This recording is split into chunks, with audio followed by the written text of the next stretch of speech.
Also like that. While we wait for Jake, I'll do this. I'm back. Just so everybody knows me. Hi, I'm John. This is my show, An American Scheme, where I am. Holy shit. Oh shit, we have audio. We have audio. We got it. Mother. Yeah, Holy we shit. heard the intro live, motherfucker. You heard the intro. Oh my god, Bro. So, yeah, Oh my god. this is great. Okay, so yeah, it's cool being here and stuff. This is cool. The first time, it's like I said, this first time for me, I was just telling you guys, I'm just kind of wanting to do this just to learn how to do it, to go through the experience. So, like, I was worried about my phone being cheap and maybe buffering and shit. Right? So, like, everything seems to be cool. We're on a cool day where I don't think I get a lot of traffic. My phone, I just redid my service on my phone. Like, I'm trying to learn all these stupid things to see. Is this thing Something's gonna wrong work? here. How's it He gonna work? doesn't sound like John. I'm just super happy right now. Why is Everything he seems to so be energetic? cool, and so it's like, cool. Why does he All sound right, that's good. happy? Nice. He is under the influence of something. All right, so you want to get into it? Let me start talking shit. All right, yeah, let's for it. get in and start talking shit. You can either talk or send us some videos. Okay, no, the videos, I can't look at, like on the phone, I don't know how to do any copy paste shit, but I'll tell you the names of the videos. It'll be on my page, but we'll get to that in a minute. Let me go through the first talking points, the first few things, then we'll go ahead and get into the video stuff, okay? All right. Okay, so first, right, now that it's both of you here, because I was planning on just talking to Julie and him being here in the face, but since it's both of you, this was actually geared towards both of you. So I wanted to bring up the topic about that last video I had when my CD, and the CD in the video, if you listen to it, I say, this is a Smashing Pumpkins CD. And then you both, it was Of both course of he you. brings You this both up. are like, that's invincible. And then you carried it on later to saying John's an idiot, because I said later I didn't have any Michael Jackson in there. And then you both insulted me and stuff. And I said, look it. Now, in the moment of the conversation, the way the show is going, it's fine to insult me and make jokes and stuff like that. But in the context where you're wrong about the approach of the jokes that you're making, now the jokes are not funny and it becomes not a joke anymore. Now it's an attack.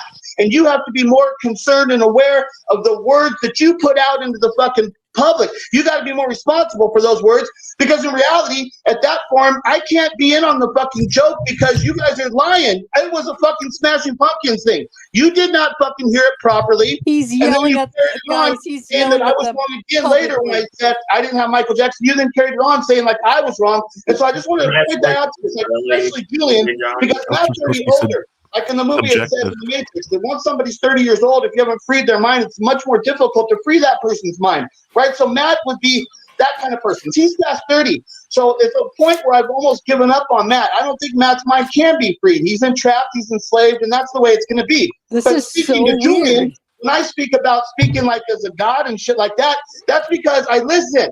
And I Am I fucking the only hear what person who people thinks say. this is AI? I fucking pay attention No, to not the a chance. like the way in which the words It are doesn't coming seem out. Like, like is it it, coming though. with Talking too aggression? fast. Is it coming Maybe with one of John's sarcasm? videos I'm aware of thing. all of those kind of things. Of that these kind of words can be just transcribed in many different fucking ways and shit, depending on the application, how it's delivered and shit, right? So I'm always constantly listening to get things right, to fucking judge the fucking atmosphere properly and shit, right? So then when I make my jokes, and which I can make really rude jokes, but I feel justified because my jokes are coming from a place of where it's truth and honesty, and we're dealing with fucked up realities and shit's fucked up realities, and we can joke about fucked up realities, but we don't lie about motherfuckers. Right? So when I talk about being in God, because I'm in control of my fucking thoughts. I listen. I care about what the motherfuckers say. I don't make those misjudgments. And now we all make mistakes and all like that, and la-di-da, no big deal. It wasn't that big of a deal. But I'm just saying, as you pile up and compound these kind of thought processes and shit, right? Then that's how you become Matt. Instead of becoming me, right? Okay, Matt, go ahead. Quick question. Go ahead. Yeah, I was stopping anyways. Okay. What? This is not planned. Consider it like a 2-minute intermission. I have a or I guess not. Okay, Yeah, they come back. Yeah. I have a friend who just wants to talk to you for like a minute, and but they left. So if they come back, I'll let you know. But, Okay. Also, That's good. Can I yeah, you want to say something, Julian? Yeah, because I don't know if you ever saw the stream afterwards, because I remember you made a video after saying actually like You were basically saying like, oh, Really? Actually, John, Hang man. on. Again, I did make another. Okay, you're bringing him in. Okay. Yeah. oh, they just want to meet you. Here we go. Okay. Okay. Son of a fucking bitch! It's him. It's really him, Nika. I can tell when I heard the yelling. Hi, John. How are Yeah, you? the one. It's funny. The one time she left a comment one time on my page, and then I was just like straight up. Well, I don't know. If anybody comes over to me from Matt's page and shit, I don't know what their intentions are. So I'm instantly going to be like skeptical and aggressive and shit, right? And so I use like my standard shit. Well, if you got a brain, answer me a fucking question and shit, right? Well, if you're over here, if you're interested in my fucking story, well then maybe you should be able to ask me a fucking question and shit, right? So then that's what I said. I just gave a standard comment of that's the kind of way I talk to people. I'm like, well, if you fucking, because you said you're interested. I'm like, well, fuck. Of course That's it's me, Nika. then ask you a question. And I never got any response and shit. And I'm like, okay, well, then I seen your ass on Matt's live, and I'm like, that's the chick, right? I can't really hear that. But I'm like, yeah, that's that chick that was, you were hanging out with Matt, right? At his house, right? That's this girl? yep. No, No, you never been to Matt's house? no, I don't know who you are. Oh, who's this chick? Oh, Nico, I've heard the name, Nico. I don't know the I was thinking that's that tattooed broad. Is this that bitch with all the tattoos and shit? No, I don't have any tattoos. Oh, this is like some other girlfriend. So now I'm busting Matt, right? All I know, Matt's hanging out with some girl with tattoos. He's been honing down. And he's partying with this chick with tattoos and shit. I thought that was you. No, that's wild. I would never tattoo myself. My mom would literally just own me if I ever did that. I don't have any tattoos either and shit. None. I have none. I don't think Matt didn't got no tattoos, right? We're all no. It's a no tattoo crew and shit. No Okay, so But, you wanted to say hi, how you doing? Yeah, hi, John. I just wanted to let you know. Like I said, I heard your name and shit, but I don't know who the fuck you are and shit. I just heard your name. I hear him talk about you, Nika. I'm so sorry. My name is Nika. Nika, yeah, that's all I know about you. Is you're one of Matt's hoes. That's what it is. Accurate. Okay. I love how he said accurate. Okay, get lost, Nika. We got business to take care of. Hi, John. It was a pleasure meeting you. It's nice meeting you too. Take care. Bye. Okay, bye. Well, anyway, Wow. I had something I needed to say. See, I remember you made a video basically breaking down this whole situation. I'm still shocked. Right, That's right. actually- I don't know if you saw our reaction to it. We always react. I don't remember. I already said that, like, okay, like that was a mistake on me. Like, you know, obviously that's not. Okay, no big deal. I was only one to point that out because talking about the mind of God shit. I wanted to transition that into talking about like having like a mind of God, how you get to be that way, being aware. That's why I used that as an intro into that. That's what I was kind of wanting to jump to talk to with that. So that's what I used that for. Okay, so that was it for that. Okay. I have a few talking points. One quick one. I just want to run through this one really quick. Moonwalker Tanya. She argued that Michael Jackson could not have molested Wade and James because Michael Jackson's penis was so large. She argued that in the video. You guys remember that? I know. Yep, I do. Yep. Okay, right now, Wade and James now are petitioning the courts to get access to Michael Jackson's photographs from the original, like, that wasn't the real trial, but the original trial case thing, right? Mm-hmm. Now, Tanya's saying they can't have access to those photos. They can't access. And I'm like, what do you mean, Tanya? You just made a case for a court case of why the size of Michael Jackson's penis is important in this case. And that's what I'm saying about these people. They don't know how to bring up proper arguments and shit, right? She makes the argument the one way, she makes the argument the other way, and she's just wrong. They contradict each other, so she's actually making a positive argument. When she's talking about Michael Jackson's size of his penis, she's making a positive argument for the court of why we should be allowed to get those photographs. But she's saying, no, they can't get them. So which way is it? Do you want to see the fucking photographs, Tanya, so we can prove that Michael Jackson's penis was too big and couldn't penetrate these young boys? Or do you not want to allow us to have access to the fucking things, which means that we can't bring into the court the size of Michael Jackson's penis? Right? So don't be why does that actually make sense? Not knowing what I'm talking about when you're just talking wild fucking shit that you have no idea of how this will be presented in the fucking court. Timing of it is the key. Bullshit, motherfucker. Right? So that I just want to. I just want to get that one out really quick, right? And now, let me see. Since I'm talking about Tanya right there, I also wanted to mix this into Matt and Tanya. Okay.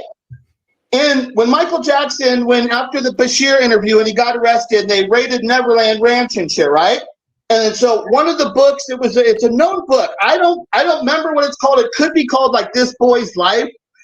I'm not positive, but it's a famous book that was found in Michael Jackson's estate because there was pictures of young boys nude in that book. Do you know which book I'm talking about? I think I've heard about it, but I never got to actually like look into it. Honestly, I don't, because I haven't paid attention to this in like a decade.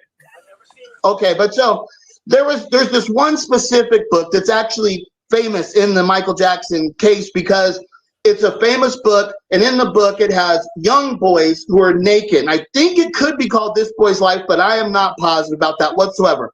But so anyways, I heard it was either like a detective or an FBI agent or maybe even just a reporter. I don't remember who it was. I would have to go back and look the video. But I heard them speaking specifically about that book and speaking about it being erotica. And he said, if the person is not like a sexual deviant, if the person's not attracted to children, then it's just a book. No, Joshua, we're not. There's nothing like that, right? Not at least. He said, if the person is sexually attracted to children, then that book now becomes erotica. Okay? It's the same book, but in the one person's eyes, it's just a book. In another person's eyes, its sexual desires are being created off of watching this book, right? It's called erotica.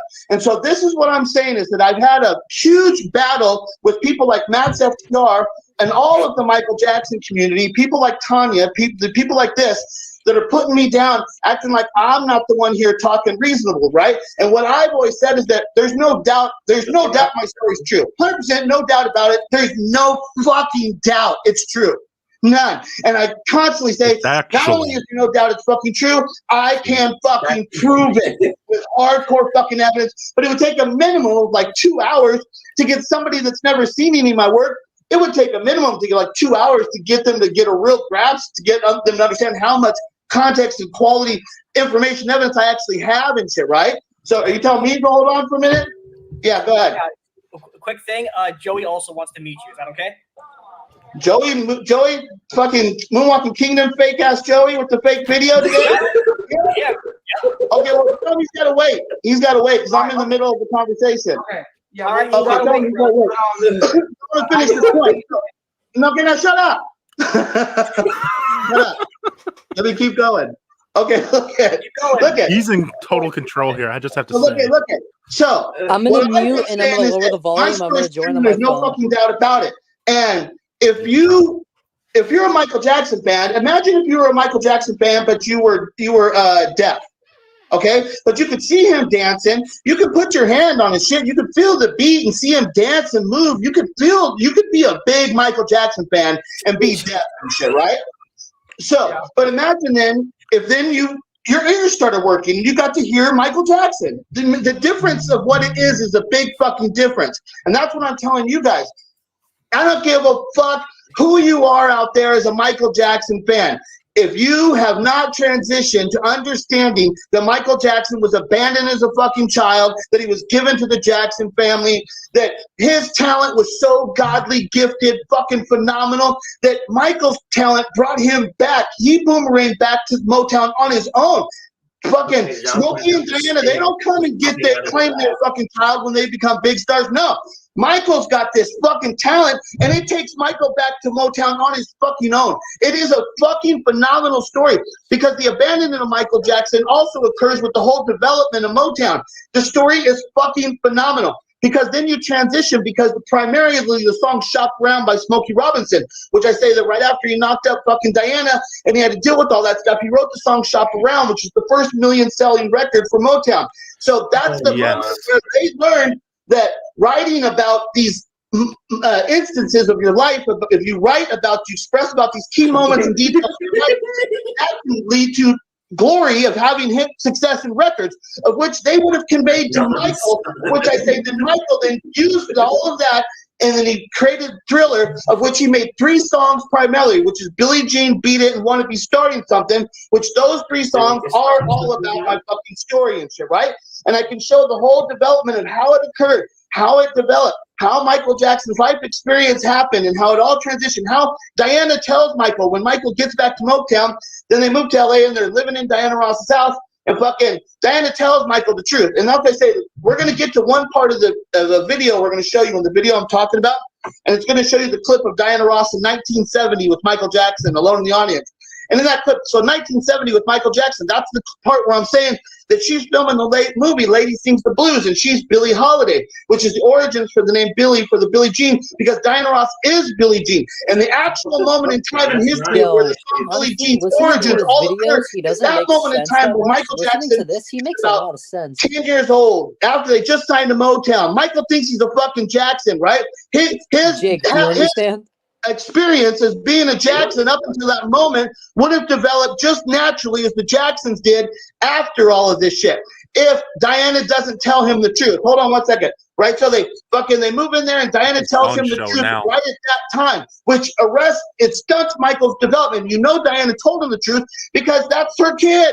That's her long-lost kid, the one kid she had with Smokey. There's a much bigger context to the whole entire story of what's going on. Okay. Real quick, serious question. Why can't the stuff about, let's use as an example, the Lady Sings the Blues thing about it being Diana Ross, why can't that be a coincidence? Because there's too many coincidences. Once it's too many coincidences, that becomes a pattern. And once you get into a pattern, now that shows intelligent design and shit, right? And that's how we know. Then we start doing critical thinking, and we start thinking there's a thing about Michael Jackson where I've made videos about him where he had a Sherlock Holmes hat on. And at the time of where he took the photograph with the Sherlock Holmes hat, it was around off the wall time. So I show that Sherlock Holmes is about, you see one thing, you see something, and it's just something, right? But Sherlock Holmes looks at it, and it's a clue. And you have to look at it a different way and analyze it. And when you look at it from this light, in this perspective, you see embedded into there's a whole nother understanding of reality embedded into that. And that's why that Sherlock Holmes photo is really important with Michael, because it shows that he's aware of that type of thinking process right before he gets into making the Thriller shit. And that's what I'm saying. So then he embedded into the Thriller his songs and shit, right? He makes the Thriller, so that's why I show you the transition from Billie Jean to Beat It. I show you there's an instant transition right there. And then the other song, Wanna Be Starting Something, that song talks about Billie Jean. So within those 3 songs that I identified that are written by Michael Jackson that are about the story, that Billie Jean is primarily the one because it's about the whole story. It's about he's the kid in the song. Diana's Billie Jean, right? So that song's the primary one. But I show you from the Beat It, the transition in the lyrical from the Billie Jean to the Beat It, and then you go to the other song, Wanna Be Starting Something. He's saying Billie Jean's always talking when no one else is talking, telling lies and rubbing shoulders, so they called her mouth a motor, which a motor is a motor mouth of Motown, which that links up to saying that's Diana Ross when he's calling that Billie Jean. Right there, he just linked that Billie Jean to her mouth as a motor. That's not coincidences when you have it over and over and over again, directly embedded into Michael Jackson's art. That's what he created himself, is his art and shit, right? So here. Now, I'm not even sure why we started talking about all this. I got off track because what I wanted to talk about is, I know what it was. I was talking about that you guys can't be Michael Jackson fans if you're not into my story. That's the point of where I was going to talk about something else. Okay, go ahead. Okay. Yeah, Julian has a question. Okay, there's like a lot of things. All right, first thing, right? Since you mentioned that I'm not a real Michael Jackson fan because I'm not interested in your story. Okay, it's not that I'm not interested in your story because I'm also a conspiracy theorist myself. There's a lot. Of course you are. Think of like other alternatives. Of course you are, Julie. You're just trying to make John happy. You know, I also believe that there are people hiding. Well, it's entertainment. I understand it's entertainment. That's fine. But then there's a difference between reality. And that's where Michael Jackson's story, it transitions from that entertainment to reality. And it's an awakening and experience of what everybody can go through, which is, it's a phenomenal story and experience for everybody. Okay. Yeah, go ahead. But like I said, it's just that a lot of the evidence that you bring into this story could mean millions of fucking things, you know? No, not everything. Diana No, I do Smokey that. is I a attack my cold evidence man. and I counter it. Now, that's why I say it's a difference between one piece of evidence. If you look at one piece of evidence, there's almost no one piece of evidence that I say would stand up on its own against interrogation. One piece of evidence can be looked upon different ways. But when you look at the consistently and the patterns and stuff, like for instance, I say that Diana Ross named Michael because at the time where it's a key point about my story. Smokey Robinson meets Berry Gordy in August of 1957. Okay, they meet in Brunswick Record Studio, where Smokey Robinson is a songwriter for Jackie Wilson, who is the favorite artist of Smokey Robinson. Smokey Robinson's favorite artist is Jackie Wilson. So Smokey Robinson knows the name Berry Gordy because Berry Gordy's writing the songs for Jackie Wilson, and Smokey Robinson's a songwriter, right? So Smokey Robinson goes in for an audition at Brunswick Record Studio, and he's turned down. And one of the reasons he's turned down is because there's a girl in his group, and the name of his band at that time is the Matadors. They're not called the Miracles. Right, that's a key thing because they changed their name right at the time of where Diana's abandoning the child. They're also the name of the band got changed right at that same time, really close to where she got pregnant. Right at that same time.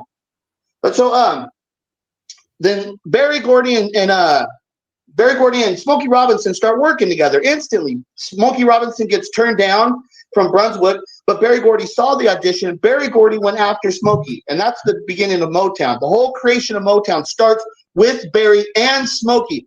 That's why when Smokey's the one who gets the girl pregnant, Berry's already focused on building Motown with Smokey. That's what I'm saying. These are the facts. If you actually look at what actually happened, you'll see that what happened, and you'll see that that's why it was Smokey that got the girl, and that's why Berry was working with Smokey and building the company together. They were just developing it. But Berry Gordy can't build that company if now Smokey has got this girl pregnant, right? And now I have on video. See, this is the kind of thing. I have Diana Ross on the Arsenio Hall show in 1991. I have her also on a BET show where she's talking about, but I always use the Arsenio Hall one. So Diana Ross says she was in love with Smokey Robinson, her first love. She's in love with Smokey Robinson, and she's able to sleep in his house because Smokey Robinson has a cousin. It's his niece, actually, that's a few years younger than him, that's Diana's age. They all live together because the environment of Smokey's house, there's a whole much bigger story when you want to know the whole context of what was actually going on right at that moment in time. And that's where Michael Jackson is conceived, right? So that's what I'm saying. These things occurring, Diana Ross sleeping in Smokey Robinson's house at the exact moment in time of where Michael Jackson is conceived. And when Smokey Robinson did the audition, this is like the key things. Smokey Robinson did the audition in August of 57, right? The girl is already in the band. And then they make them change the name because the girl's in there. Berry Gordy said you got to change your name because you can't be the Matadors because the girl's in the band, Claudette, which Claudette ends up being Smokey Robinson's wife. These are like these little details, but when you're working them out, it's a massive fucking thing about understanding. That's what I'm saying. These are not fucking coincidences. This is what actually happened at the moment in time. And Diana Ross never, ever, ever should have spoke about being in love with Smokey Robinson when she was 13 years old and sleeping in his house. This is what I'm saying is that she never should have said that. If it was happening and stuff, that's fine. But the girl that Smokey's dating at that time becomes Smokey's wife, and they have a lot of kids. And actually, in the 60s, she has like 7 miscarriages. And she's with the Miracles. She's the first woman that is signed, Claudette. Claudette is the first woman signed to Motown. She's the first woman signed to Motown, right? This is Claudette. But Diana doesn't mind insulting Claudette and telling the world that Diana was in love with Smokey Robinson, that Smokey Robinson was her first love. Okay, but dude, Claudette's married to her, like they're getting married a year later. Diana, at the time when Claudette marries Smokey, Diana's like 14 or 15 when Claudette's already married to fucking Smokey. Diana has no business ever bringing up that situation whatsoever, except that she was leaving behind the breadcrumbs for somebody to have the evidence to put it back together to say, look, I've got evidence now of Diana Ross being in love with Smokey Robinson and sleeping in his house at the exact moment in time of where Michael Jackson was conceived. And the Miracles changed their name from the Matadors to the Miracles, and then Michael Jackson's name can be spelled from the letters the Miracles. That's where Michael Jackson's name is originated from, which when I come up with that theory, I say, well, is there a secondary level of evidence to back up that theory? And you go and you look at the birth of Michael. What happens at the birth of Michael? They're saying that Catherine's mother named Michael, and Catherine and Joseph never had a discussion about the naming of their child. If Catherine is pregnant with Michael, they would have had a discussion about what is the name of our child going to be. And I can damn sure guarantee you that there's no fucking way some woman like Catherine, who's got a strong figure like Joe Jackson, is going to name Joe Jackson's fucking child without fucking asking him first. Yeah, but why did that happen? Because Diana named Michael. Because the name is originated from the name The Miracles, to connect him to that. That's why it shows. The evidence shows. Because it happened. Yeah, go ahead. John, I just want to say yelling isn't necessary. Chill a little bit, okay? Chill, bro. I didn't hear you. Okay. Say that again. I said yelling Hold isn't on, necessary. hold on. Chill a bit. No, let him cook. It's entertaining. It's Unless it hurts your ear. He's passionate. Unless it hurts your earbuds. You guys don't know it. That's entertainment, baby. That's entertainment. No, it is. Why do you think you've entertained us for the last 8 years? I'm just saying. Well, that's why I start yelling and shit. Because I go with it. You go with the flow, baby. You start going, and then you get mad, and you start screaming like in wrestling, like, yeah, let's get it on. It's exciting. It's entertainment. So okay. Another real question. Jake, you're commenting on the wrong stream. 7 years ago. I know. I I just realized. why you wouldn't. If there was a DNA test, why wouldn't you trust it? I would welcome an actual. If you could trust where the hair, if you could prove to me that this is Diana Ross's hair and this is Michael Jackson's hair, and then I would welcome that DNA test. Obviously, yeah. Regardless, but listen. But regardless of what the outcome was, I would don't matter. I know that Diana and Smokey are Michael's parents. I'm at them way past that now. I have no doubt at this point now in my life, none. So I don't need a DNA test, and I will rebut a DNA test. I will come back with hard evidence and show that lines they fucked up, somewhere a mistake was made. That's the way I would be. So hang on, you're saying that if a DNA test showed that Diana's not his mom, you would be able to debunk it with what? What would you say? I would with all my evidence. My evidence is stronger than a DNA test because my evidence is real. A DNA test is just the opinion of somebody in a white coat. How do you know what the fuck that he did? Well, how do you know it verifies it? Just because he said it did? You don't really know what the fuck it is. I mean. So I have evidence. That's like one of the most. Used to be one of the most. Okay, so anyways, I answered your question though. I told you the way I feel about it. I would welcome a DNA test, but if it showed that I told you I would welcome a DNA test, but if it showed that if it said that I was wrong, I would rebut it, and I would say I would not trust it at that point. I would say something was wrong because I know I'm right. Okay, but here's my question. If the DNA test was scientifically proven, right? What could you possibly say to that? Give me some examples. You couldn't prove it to me. If it said that Diana was not the mom and shit, whatever, if it said you are not the father, Smokey, I know he is. So I would look for an alternative source to say that I would say they fucked up. It's wrong. They fucked up. I wouldn't believe it. Okay. I would not believe it. Okay. 100%. I would not. But here's my thing. Okay. If you say that all of your evidence is correct, then how is all of your evidence correct? Because essentially, right, it's just that not everything. The evidence that you bring up is essentially speculation. It's not even evidence. Some of it, but the overriding thing is the one thing is what I say. Michael Jackson is the child of Diana Ross and Smokey Robinson. That is a fucking fact. And Diana Ross is Billie Jean, and that's what that song about. Those are things that I lay down as facts. Those are facts. You guys only see it the other way because you haven't understood my story yet. And that's what I'm saying. You haven't seen Michael Jackson. You haven't heard it yet. You haven't seen it yet. When you see it, you're going to be like, how the fuck did I miss it? Because what John was doing was so fucking overwhelming, so obvious. Yeah, what's up? You guys want to say? Okay. Go ahead. Tonight, all right, tonight, you All know, right, so we're going to be an open book tonight.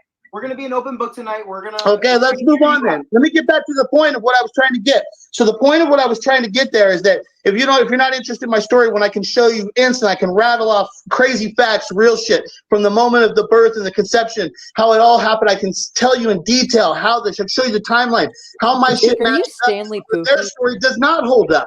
Now, that's what I say. Now, explain to me Who's how Stanley Catherine Pookie? names Michael without Joe being present. Show me where that's logical. When I counter and I show you that that's what I want you to do. When I show you evidence and when I show you why Michael was named and I show you why Michael's name is weird at the time of birth, plus Michael has the name Joe.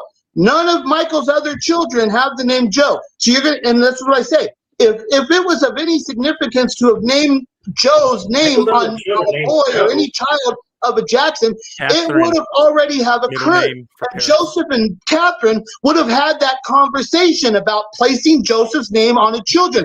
But they didn't even do it on the child that passed away. If you wanted to name Joseph as an honoring, maybe you do it to the kid that died and shit, the Brandon and shit, right?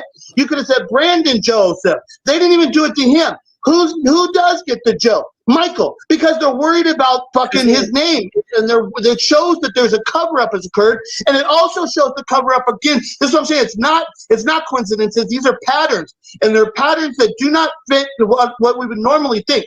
Michael then names his first child Prince Michael Joseph Jackson. So the one person who's screaming out about Joe, saying I was abused, all this fucking shit, I got all these problems, and they're gonna say he then honors Joseph by naming his child with placing the Joseph in there again. That's bullshit. It shows the cover-up because it shows the cover-up back to the origin of Michael's name, that's what they did, and Michael then repeated it to show you that it's a fucking pattern. These are patterns. They're not coincidences. Okay, so this is the point I'm saying. If you don't understand my story, the way I judge it is that if you're not interested in my story and are not willing to look at it and stuff and see that I do have real evidence and it consistently holds up and their story does not hold up. That's what I keep saying. If you want to say my fucking shit doesn't hold up, go explain to me how Michael gets named Michael Joseph and Joe Jackson has no fucking understanding of it when it happens and shit. You go explain that to me. You debunk that fucking fact. That ain't never gonna fucking happen, right? So I say my story's real. I got the shit. It's the best fucking story. Once you get into it, it's the greatest fucking story ever told. This is the true story of Michael Jackson, of what he left behind about his secondary fucking generation, where he was the greatest fucking king of pop, all the fucking story, right? But he then left behind in his death because it's theater, it's theatrics. He fucking was well understood about that shit. And he understood about this creation of a secondary life after he's dead. And the aura, the myth, and all of that shit, right? And Michael Jackson left behind all of this shit so then his secondary life can be exposed, which can bring forth the true understanding of who that man was, which can bring fucking peace and healing to all kinds of people because it's a moment of truth and experience that nobody in the world gets to have that kind of truth. Because we all lived and died. Michael was a Jackson. We all lived in that fucking environment of a lie. And now my story comes and shows that we all lived in that environment, that the media all fucking got it wrong, that all of the artists who thought they knew the songs and deciphering all the shit, all the fans, they all fucking got it wrong. All of them. How many books have been written about Michael Jackson, Diana Ross, Motown and shit? They all fucking got it wrong. My story fucking decimates and destroys every fucking lie and fucking that's out there in the world. It fucking destroys it all. You guys can't handle the power of what it is. And that's why I call my story the face of God. Because in the Bible, what it talks about is that we're too weak and meager of a people, of our mind is too weak to be able to even look into the face of God. So what I tell you is that my story is the face of God, because it's the truth and understanding and wisdom that we get to look right into the fucking face of God and see the fucking truth. And it comes from the story of Michael fucking Jackson. Right? So this is what I say. I'll lay all this shit down. And no, shut the fuck up because I want to finish this off. I've been trying to do this. So, because we're on the time schedule, so we're way behind now. So, what I've been saying is that my MattsFTR shows a pattern when his investigation into Michael Jackson, he showed a pattern of investigating Michael Jackson's sexual allegations and shit, right? And if you look at Tanya's Moonwalker, it's MJ Innocent Podcast. All she does is talk about fucking Wade and James and the sexual allegations. Therefore, I think you can conclude that if they are not interested in my story and they show these kind of patterns of effect in the Michael Jackson community, that is erotica for them. They are not Michael Jackson fans. They are experiencing the Michael Jackson community and the Michael Jackson sexual allegations because it's erotica. It sexually arouses them, right? And that's what I'm saying. That's the fans of MattsFTR and Tanya. That's why they can't deal with my story, and they constantly yelling at me, trying to fucking. They attack me like and say I'm lying. Like just like here's a simple. Tanya calls me a scam. What's my scam, you stupid fucking bitch? Am I trying to get friends here? Am I trying to be Mr. fucking popular and shit? What the fuck? And my page is YouTube. It's monetized. I never received one check for $1 fucking from YouTube. 6 years of my hard work of investigation, making all my fucking videos. I never got $1. Never took no fucking donations. Never asked for a fucking subscription. Never asked for fucking friends. All I ask for people to be Michael fucking Jackson fans, deal with fucking reality. And somehow that makes me a fucking scam. What the fuck are you talking about, you dumb fucking bitch? The fuck? What you do is run your mouth and just get people pissed off. Speak for Tanya, but as much as she wants to say that her story or her videos are double-sided, they're clearly one-sided. So we don't necessarily agree with everything Tanya says, and for me personally, I'm very open to both sides. He's also very open to both sides as well. You know, so somewhat. Well, that's why I wanted to talk to you, Julian, because you're still, like I said, you're still young enough and have a chance to free yourself from the matrix. But Matt's past 30, he's a lost cause. I mean, listen. I mean, I think I've already sort of passed the matrix by this point. You know.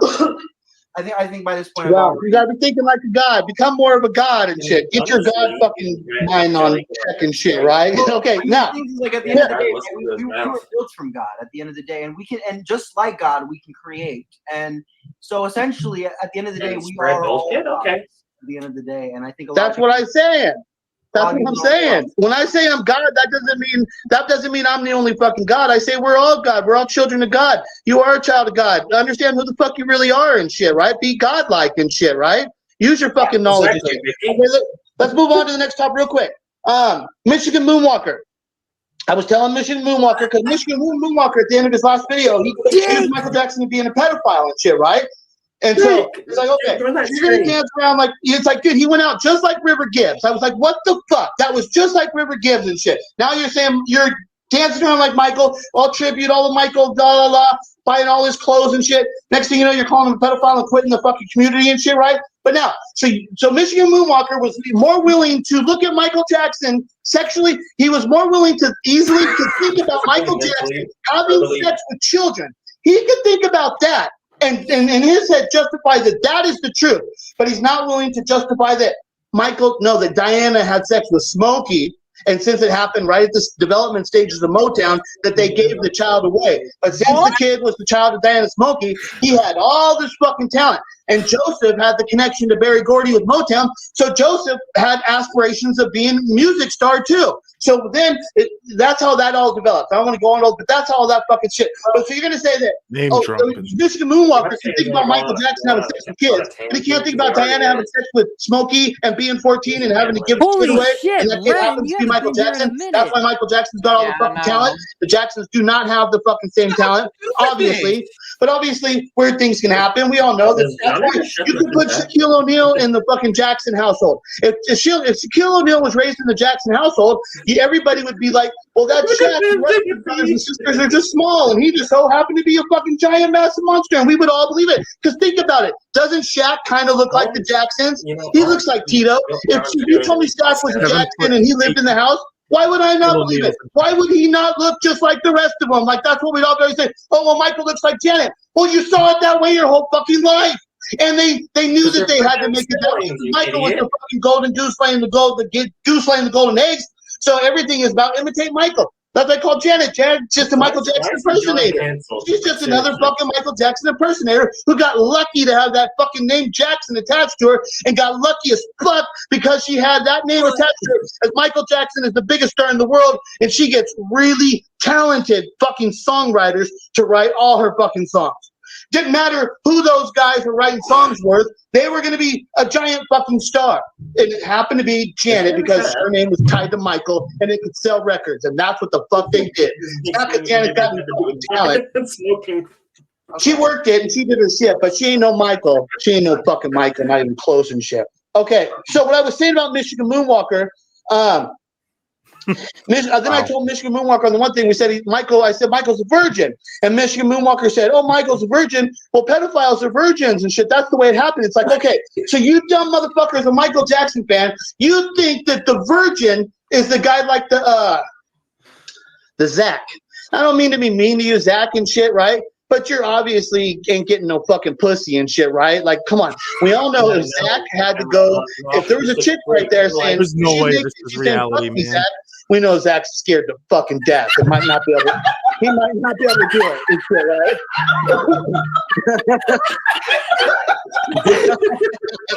Now I'm scared. Okay, right? So that's how a guy like Zach can remain a virgin because he's socially awkward and he's gonna be scared of pussy and shit, right? Bitches, the fucker, shit kind of scary. Bitches, pussy, that's gonna be scary and shit when you're young and shit, right? Fucking so, dude, I understand he's scared. And that's how you get somebody like Zach can remain a virgin for a long time. And then when Zach does not have any, Zach doesn't have any experiences with women, and then next thing you know, he's got this little girl running around. It's just flirtatious because they're young and friendly and shit, right? The girl is not being flirtatious because she's trying to get fucked. She's just having fun and shit, right? Like, but then the guy thinks she's flirting with them, and the next thing you know, he's sexually abusing her, and that's how that kind of pedophile occurs. Because like that, but Michael Jackson is not the same fucking thing. He didn't have the same life experience. It's totally fucking different. So a Michigan Moonwalker, okay. So I made my point there. The Michigan Moonwalker is saying, "Come on." Good point. Julian's had his hand up for like 10 minutes. Go ahead. Okay, here's Julian, you're dark. Just so you know, you're in the dark a little bit. I can't see you. So when you raise your hand, I can barely see you. That's why you're a little bit shade. You're a little bit. I can see it, but you're a little bit more in the dark. That's why I can see Matt. He's a little cool. Okay. What is it? All right, here's what I'm trying to say. So I think I can kind of speak for Jake a little bit, or not Jake, Jake, because listen, I don't think you understand all this pedophile shit that Jake says. He's joking. He's joking. He doesn't actually. I didn't feel that way. But if he is, but no, when he left the video and he called him a pedophile, I fully believed. I felt that he was calling Michael Jackson a pedophile. Okay. No, it was a joke. We told him, hey, as a joke, how about you say that you believe he's a pedophile? All of these guys joke around.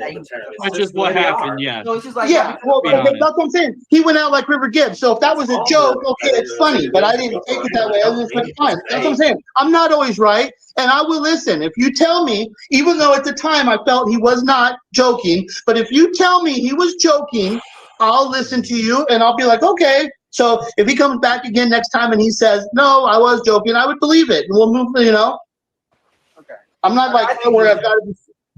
Okay. If you say that, I was mentioning it. Okay. I was just mentioning it because to me it was an issue. Can Joey please ask you a question? Okay. Hurry up. Hurry up, Joey. Joey, go ahead. Okay. Go ahead. God. Okay, Joey. Okay.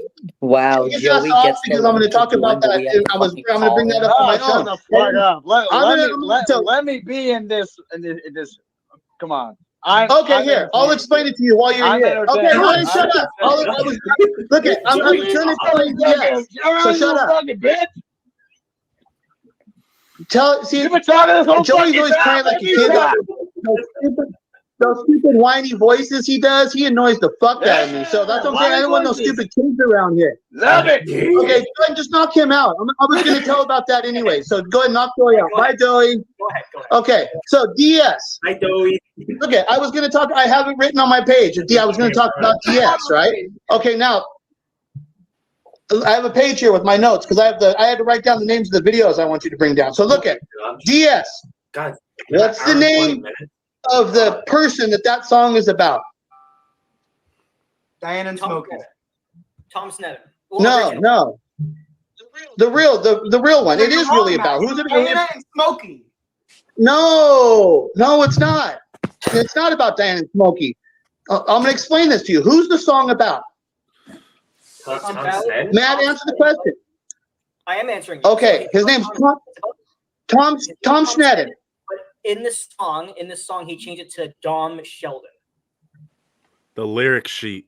Okay.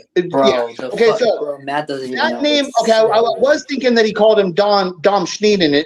I always say Schneeden. Dom Schneeden in the song, right? But it's Dom Sheldon, okay? But the point of what I was making is that what I was going to say, but it still holds up, even though it's a little bit different what I was thinking, the point I was making. But those names, it's obvious, okay, because the name is a little bit transitioned, but he clearly talks about, it's obviously he's talking about Tom Sneddon. It's obvious because he's a cold man and everything about what he's talking about, it's blatantly obvious who he's talking about. That's what I'm trying to get the point. When he says the name Dom Sheldon or whatever, everybody knows he's talking about Tom Sneddon. Okay? So what I'm saying there is that when Michael Jackson changed the name, it didn't matter. What it shows me is what it is I'm applying values because this is the thing I do in sports betting. I apply values to things about what holds, it's like greater than, lesser than, what holds a stronger favor to me and shit by applying values and shit, right? When I'm looking at this as like, okay, when I'm just starting to look at it, like, is this song a code? And I'm sure I must have looked it up and Michael must have written the song or else he would have wrote most of it or else I wouldn't even be talking about it, right? So he must have, he must have written the song. So I'm looking to see if there's any code involved because there is some form of a code because the name is different, right? But then as I look at it, what I say is that the song is so obviously about Tom Sneddon. It's so obviously about Tom Sneddon that holds no value then to changing the name to Dom Sheldon. It doesn't hold any weight to me that there's a transition of the difference of the name. That doesn't mean anything to me because it's so obviously and apparent that that's what he's talking about. Okay, but the DS, what he said by changing the name to Dom Sheldon, he told me that there's a code. But since that code of the name Dom Sheldon and Tom Sneddon, since the song is so obvious, and the song, since the song is so obviously written about that guy, then that's not the code. So if I want to see a code, what I look is at the DS, and so I say, well, then is there a code in the DS? And instantly, DS can be anything. It's not the same name. It's DS. It can be anything. Then if you look through the lens of my story, then DS links up with my story instantly because that's the name of Michael Jackson's real parents, the first letters of the initials of his parents, Diana and Smokey. So then I have to ask myself, all right, Ren, what are your thoughts on this? If I'm thinking from the mind of Michael Jackson and the song is obviously about him being attacked by fucking the Santa Barbara. Jacob, what are your thoughts on this? Stuff, and Tom Sneddon is fucking Michael Jackson. to jail. That's obviously what the song is about. Zach, but then Michael put a code on the DS for Diana and Smokey. And I see that, and then I listen to the song, and what the song represents to me at that time is that it's a plea for help from Michael Jackson directly to Diana and Smokey. Because you got to imagine it from the point of view of Diana or Smokey looking at that record. Would Diana or Smokey look at that record and see Diana DS and think Diana and Smokey? Would they, if they were Michael Jackson's parents, and they have been aware that Michael has been labeling these songs and placing songs about their life story in the song? Hold on, I'm almost finished. So now, would Diana and Smokey look at that and recognize it as a DS? It's possible. And if they could recognize it as a DS, maybe the song about I'm being attacked for this pedophile shit, when that is the reason that Michael cannot tell the true story about why he's Peter Pan. Michael can't tell the true story of why he's a virgin, why he's living this kind of life of isolation. He can't tell what happened to him. So he makes a plea to Diana and Smokey to say, look it, this is what the fuck is happening to me. And I can't tell the truth because of you, Diana and Smokey. Because what you've done to me, and it's the thing that you made me live my life through of why all of this is occurring, and I can't fucking explain it. Okay, so that's why then I say that to me makes sense, and that's why then at that point I will put forth a theory that DS actually stands for Diane and Smokey, even though the song is obviously about Tom fucking Schmidt. Okay? I'm sorry, but every time you said DS, I literally thought fucking Nintendo DS All right, for some then. reason. So now, Hey, hold on. that's what I thought. That's all I I have don't know why. I don't know why. Now Just let's get into DS is videos. like Nintendo. Every Pull time up- I hear I'm DS, I sorry. think of the same Go thing. to an Right? American Schemes Yeah. page. Go to my page. So it's all an American Scheme, right? Yep. Okay, go there and bring up a video that says, breaking news. Michael Jackson is the son of Diana Ross and Smokey Robinson. Breaking News is such a shit song. An American Tale. You can blame Jason for that. Yo, I kind of want to join and ask John if it's on an American Scheme or an American Scheme. You should Actually, are you on my page right there? Because just click this video is right. It's only a few down. Just click on the videos and just scroll down. I'll tell you where to stop. Because it's only down a few. Okay, go down. Keep going. Oh, okay, just go slow. Hold. Okay. Right there on the bottom. Hold. Stop. No, go back up. No, you had it. Go back up. Go back up. Keep going. Okay, stop. No, stop right there. Stop. See the video with traps in right there with the in the red? It's the one right underneath that. No, go down. It's on the left, right? Okay. See right there with Michael Jackson. Yeah. Okay. It's underneath the. That's the one. That's it. See the name Breaking News, right? Okay. Now let me set this up. Hold on. Okay. Now hold on. Okay. Now look at. This is what I want to make clear about what I'm telling you about the patterns and the stuff like that. Is that I said through the understanding of my story. Says that Michael Jackson invoking a negative childhood, it all is in relation to him being an abandoned child. That's where all of the childhood stuff, because I say that his natural development would have progressed away from his childhood and he became a star. And then the thing about most child stars that have problems with being a child stars is because they don't become stars when they're adults. Michael became the biggest fucking star in the world. And the Jacksons, it's the whole family. He would not have that same feeling of like other people like being stardom and shit, whatever. But so, like I was saying, when people say I was abused a kid as a child star, they say it's so rough. And then I always say, no, not with Michael. It would have been different.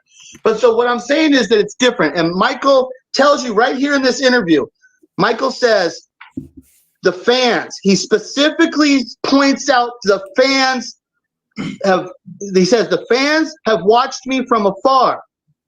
And then he says that if you really want to know me, listen to the song Childhood. So right there, Michael Jackson told you, and this is later in his life, late enough, right?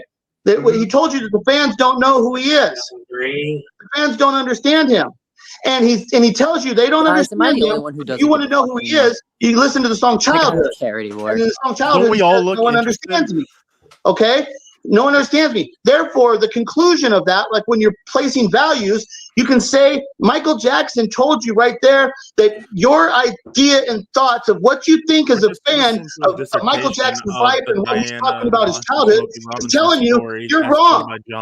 And then, so that's what he tells you right here. And then I've got a video on this video here. Then it's going to show Tito and Jackie, and they specifically mention the word childhood. They say that childhood thing, that's nothing.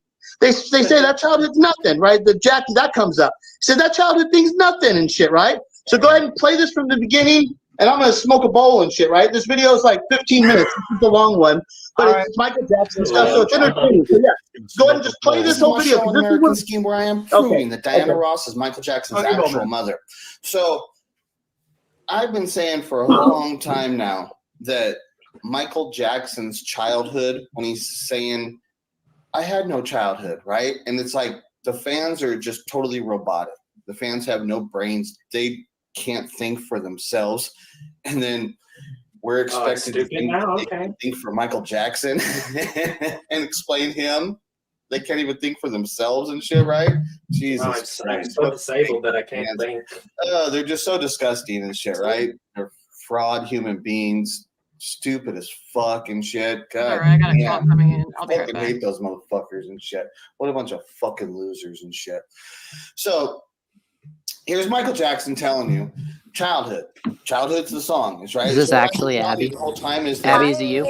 It's bullshit. You'd have to be Hey. stupid as fuck to think that Michael Jackson didn't have a childhood. To think Enjoy that the fucking him circus. having to do band I've been practice watching a and having little to take a bit. couple It's beatings just here and going there, to on think and that on that and justifies this response of Michael Jackson about him telling you what his childhood. I'm saying that's wrong. It can't. That can't be. That's not right. Something's wrong about that. It doesn't make sense. Because I've always said that Michael had the best fucking childhood. It's like you look at everybody's lives in which they led and stuff. By the time Michael Jackson's 10 years old, he's signed to Motown, right? They become big stars. They get to experience all that stuff. And it's not just him. It's all of his brothers, right? If he's a Jackson. And you got to understand, too, without the Jacksons going through that whole experience of becoming the Jacksons, then there is no Janet Jackson. So then she doesn't get to go to be a star and stuff. If the Jacksons don't suffer and deal with that stuff, then Janet doesn't get to become a star. So then all the fans of hers, they don't get to experience all that stuff. So it's not even close.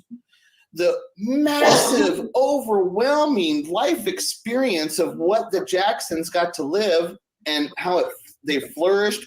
It flourished for their family, what their family was able to accomplish in the world, go travel around the world, meet all these kings and queens and the presidents and like everybody, right? Plus then they got to have children. They all got to have families and raise children. Michael got to meet all those children.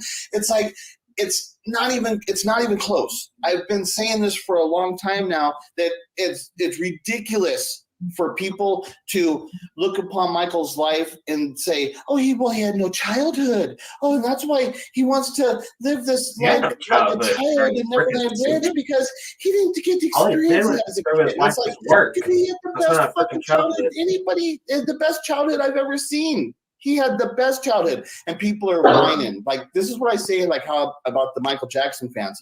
Their brains don't work.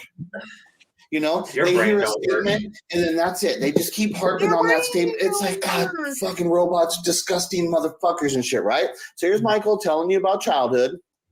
We were able to ask him one last question. Michael, what would you say to your fans who have supported you through all of this and who today, some of them might have questions? What would you say to them? Well, I would tell them I love them very much. And I am. Michael's a gentle soul. That's all I'm saying. And know about me from a distance. But if you really want to know about me, there's a song I wrote, which is the most honest song I've ever written. It's the most autobiographical song I've ever written. It's called Childhood. Have you seen my childhood? Very good. They should listen to it. That's the one. Yeah, They should listen to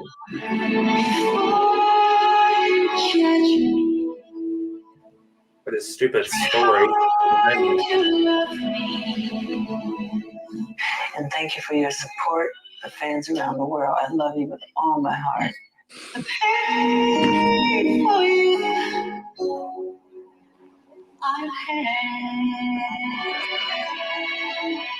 I don't take any of it for granted. Any of it. I love them dearly. All over the world. If you think this guy's a pedophile, he's freaking hell. My child. Michael really loves children. Michael's telling you he loves you dearly all around the world. Now, Guys, I'm gonna DM that Krista and ask if she wants to join. Has no fucking respect Because he literally he doesn't respect your own emotional stability because he thinks that you're so fucking pathetic that he has to talk this way to you. Because if he doesn't speak this way to you, that you'll crumble. Because you guys are fucking pathetic, weak ass losers. So he has to always say this stupid fucking shit to you because you guys are fucking I'm not sure how much longer this goes on, but losers and shit, right? Have a great time. I'm signing when off. I give you my interpretation, though, Michael Jackson, right? It's one of these things is that I don't have to. You guys don't have to read my interpretation because let's listen to the Jacksons. Let's listen to them. And then now let's listen to them. And now, what is this story? Is this story That's an American Dream? That's not even Joe. Or is it relating to your fucking pathetic interpretation? You guys are fucking idiots. This is the Jacksons telling you that story that you think you know about Michael Jackson's childhood, what you think you know, this is them telling you that is bullshit. All of it's bullshit. You guys have no fucking clue what you're talking about. Mr. Turn again. He's singing out of tune, throwing everything off. How are we going to ever get anywhere like movie? This ain't Michael. Every kid in this block can do it better than you guys. You don't concentrate. You don't listen.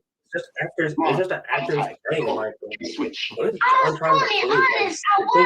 Start whining before you get the switch. You stop it. Be a man. Go. No, I think from the American Dream, they put my father on like he was a bad guy. And I just don't like the way they portrayed him a little bit in that American Dream story. He wasn't like that. Don't forget, like he did beat our bus. I think he was like that. Michael understood all that stuff if he wasn't abused. To make it our system and rehearsed us, and he saw the dream for us, and I'm glad he did that for us. Well, like I've always said, people don't realize that your childhood is just a small part of your life. And most of your life, if not all of your practically is. My brain is melting right now. My parents, especially my father, raised his sons to be men at an early age because I'm losing brain cells listening to John. And people ask me, "Did you miss anything in your childhood? To be honest, I don't think so. I got to play a little baseball, a little this, play slide down the hills. It was fun, but playing this music when I was a kid was a whole lot more fun. It was a lot more fun, and I'm still having fun with it today. Yeah, and that's what my father did. Fucking commercial. Oh well. Let me put that over here. I'll put it on that picture. Okay, so they just told you. That childhood story that Michael's telling you is full of shit, is bullshit. They just told you exactly what I'm telling you. That is a bullshit fucking story. That Michael didn't have a childhood, that could cause this kind of fucking emotional stress and trauma in Michael. They just told you that's bullshit. That's not possible.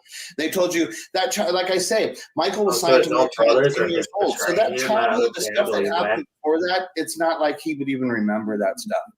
It is such an insignificant part of your life. It's not like he's being fucked and raped and shit, because this is the kind of thing that people out in the public make all these excuses because they don't know the truth. The truth is Michael wasn't a Jackson.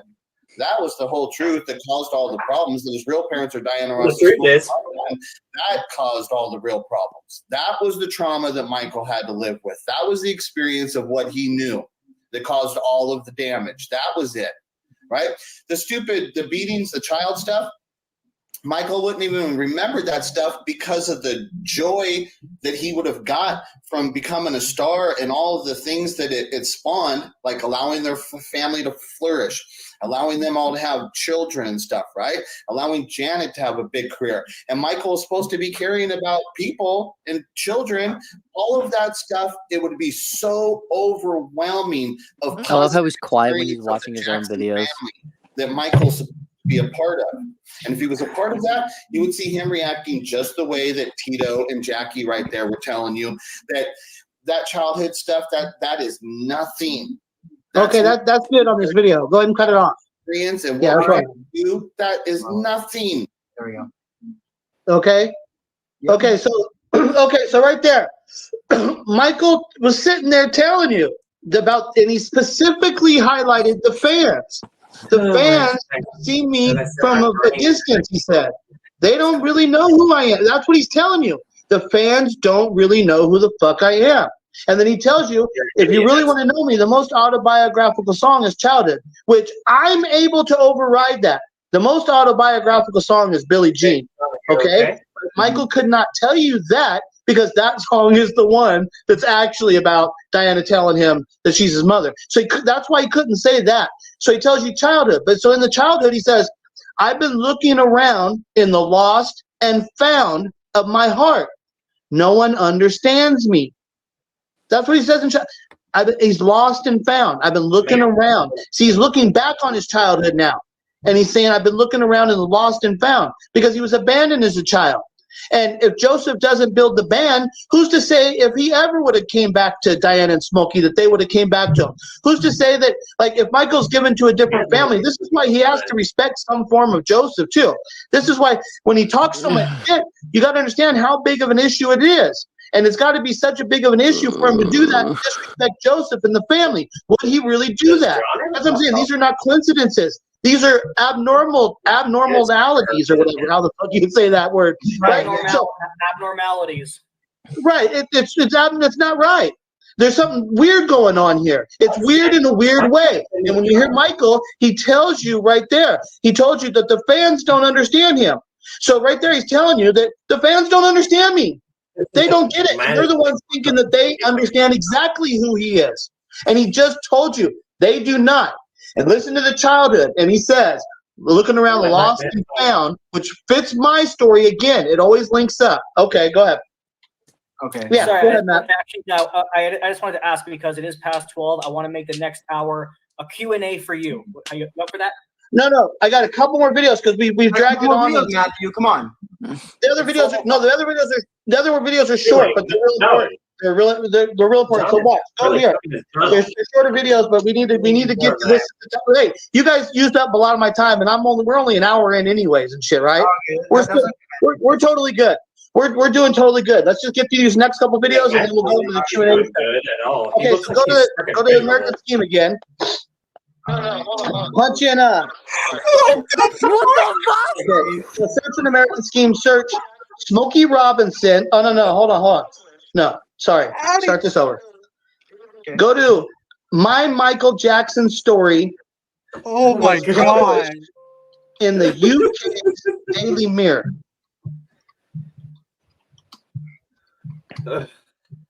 Did no one see the midget twerking video in Julian? I saw the midget. That's it, yeah. Okay, now stop for a second. So what happened here is that the James L. investigated my story enough to where he got a good grasp of the actual story of what I was saying. And then he went to Reddit and he wrote a page in Reddit and laid out a basic good understanding of my story from the beginning to the end and showing how it's all correlated, right? And it went viral. It got big. It went, and then after that, they did a vote in Reddit. They voted and asked the people, what's the most likely conspiracy theory that could be true? Like they said, what conspiracy theory is being told here in Reddit? Which one is most likely to be true? And my story fucking won.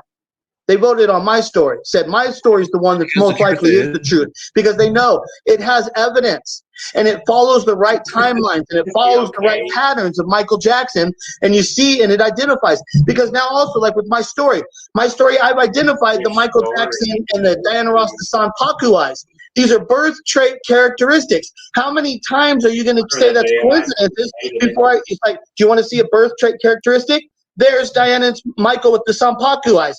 Do I have Diana on video saying Michael could be part of my family because we have the same bone structure and shit? Abnormalities and shit that is consistently shows a pattern of events that should not be fucking occurring, right? Okay, so James wrote the thing in Reddit and it got a lot of attention, and because of that, it spawned a lot of media. This article that was written here in the Mirror. They did it. All I can say is they did a very fair interview. They told some of the story. They showed my evidence, and then they left it up to the people to say, look, this is just something we're telling you that's out there, okay? So go ahead, play this video. All right. My show, An American Scheme, where I'm proving that Diana Ross is Michael Jackson's actual mother. So my story got published in I guess it's like a gossip news magazine in the UK called the Daily Mirror. And so what had happened was, one of the people that comes around my page, he's not like a real YouTuber. If you go to his page, he doesn't really have a YouTube page. His name is James L. But he follows my stories, and we have conversation, and he's out there. He's searching my story. He's been doing real investigation too. He listens to all this stuff I said. We have conversations. So he actually is the one person that I would say that's out there that has the best understanding of my story, better than anybody else, is this guy James L. So James L. wrote an article in Reddit, and he wrote an article, and it got a big response in Reddit. This happened maybe within the last month, so it got a big response because he knows what my story was, and he was capable of actually telling the story, and then he knew the evidence too, and he backed it up, right? So what happened now? It got attention. So now this Daily Mirror, this gossip magazine in the UK, has published my story. It's now been published, and I don't know how big or if it's getting much attention, whatever. Like on this right here, down here, it says it's got 491 shares on their page, which is like, well, that's interesting. At least it's something. So what they put there is it says, curious theory that Michael Jackson's real parents were Diana Ross and Smokey Robinson. And it says an incredible fan theory claims Michael Jackson was born to teenage Diana Ross after she fell pregnant to Smokey Robinson. And there's lots of hints appearing to back it up. That's what I loved about this, is because that means that the people, the actual publishers who saw that, they've understood the story now. They know that this story is being told, and not only is the story being told, it's being backed up with facts. And when they look at this, the story, how they wrote it, they showed the good videos of what I would want to share. Like, this is the one video where it's like, man, I've been telling people this one. This is the one I've been telling people. Here, I'll play it for you. Thinking about the Jackson family, I don't feel that I, added them. I think I just opened the door for them. And instead of them walking in, they ran in and trampled me as they were coming through the door. I think Laura signed up and we had one of them in the audience here with us. We have Michael Jackson somewhere out there. Is he out there? Where is he? There he is. That's my child. Hey. That's Michael.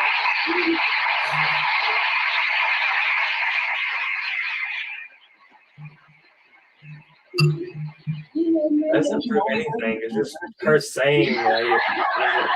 He's been incognito. They make me work hard because I want to be something. I mean, I am. Michael has always been like a son or a brother or something to me, and they admire me sort of like. So I try very hard to keep up such an image for them. And when I do a show like this, they usually sneak Michael in. I really didn't know he was going to be here. I heard about it, and I was hoping that he was here because it makes me a little bit stronger because I'm doing it basically for him. Okay, so, go ahead, turn that off now. This is in the article. They've got the freaking clips, the clips that I keep. Yeah, go stop that. Okay, now, Jake, in that video right there, right? That's 1970 on the Merv Griffin show. That's right at that time where Diana has told Michael that she's his mother, right? So here's a video showing that moment in time in history about them spending time together outside of the Jackson family. And she says, "There's Mike." She says, "That's my child." And she says, "There's Michael." All right. See the way she says the Michael because she named Michael from the Miracles thing. And you can see it in the way she says, "There's Michael." You can see it's there. When you understand the story, you can see it embedded when you actually understand. But she says, "That's my child. There's Michael." So then she says, "Michael has always been, like he's like a son to me." That's what she says. And then at the end, she says, "They make me work hard because basically I'm doing it for him." This is 1970. Hold on. This is 1970. Michael's part of the Jackson family. She's basically just met this kid. Did you hear how she was speaking about him? Following the proper patterns and the story of what I'm seeing happens. When you see that, and what she did there is she showed Michael, "I will acknowledge you as my child in public, and it will not make any difference because the lie has become the truth. You are now a Jackson, and that's the way it's going to be." And she showed him right there, "You're a Jackson now. The people will not accept you as not being a Jackson. We can't tell them the truth." She said, "I'll tell them right here in public, and it won't make any difference." And that's why I was showing you that. It shows that. Okay. Here's my thing though. So she said all this in 1970, right? Yeah. Okay, you do know that they joined Motown around 1969. And right around that time is when they started moving to California. And so she was hanging out with Mike. So all of them moved to California, and around that time, they would actually live in Diana Ross's house. Like all of the Jacksons lived in Diana Ross's house, and obviously she spent time with everybody. No. In Michael's book, Moonwalk, he says when we were living with Diana Ross, he says Diana Ross would take me out alone almost every day over the period of a year and a half. He says that in the Moonwalk. Diana would take me out alone almost every day. That cannot occur. If Michael is a Jackson and Joe has the control over the family, Michael's the one with the talent, no fucking way is Diana having that kind of relationship with Michael outside of the family. And it shows that she was doing it in that video. Here he is. He's alone. And look at how she's talking about him. Okay, wouldn't you think that maybe, the family was pretty cool with Diana Ross, and so they would allow her to be alone, There's other stuff, but no, Joe would not allow that, not that shit. Remember, Michael's one with the talent, and we're talking about Joe Jackson and shit, right? He got his whole family. It's the Jackson 5. Whenever you hear Joseph Jackson talk about Michael, he always says, if they talk about Michael's talent, Joseph always says, well, that's because he's a Jackson, right? Because he's not a Jackson. Joseph has to always bring that back under his umbrella, under his control. There's no way he's allowing his youngest son that's in the band to go out and have this relationship with Diana. Because the story about Diana discovering them, whether she assisted in them, that's a whole nother discussion that I actually love to have. Because that's one thing that I totally want to clear up about how they actually were ushered into Motown, because I have a lot of details about that shit. And so that's a story that I totally want to talk about, but it's much too much to talk about. But we know that the Jacksons were signed to Steeltown, and that Big Boy song's pretty good. And what happens in the Moonwalk book, Michael says at the time where they went and did that first audition at Motown, they already had a scheduled date plan to do a TV appearance in New York.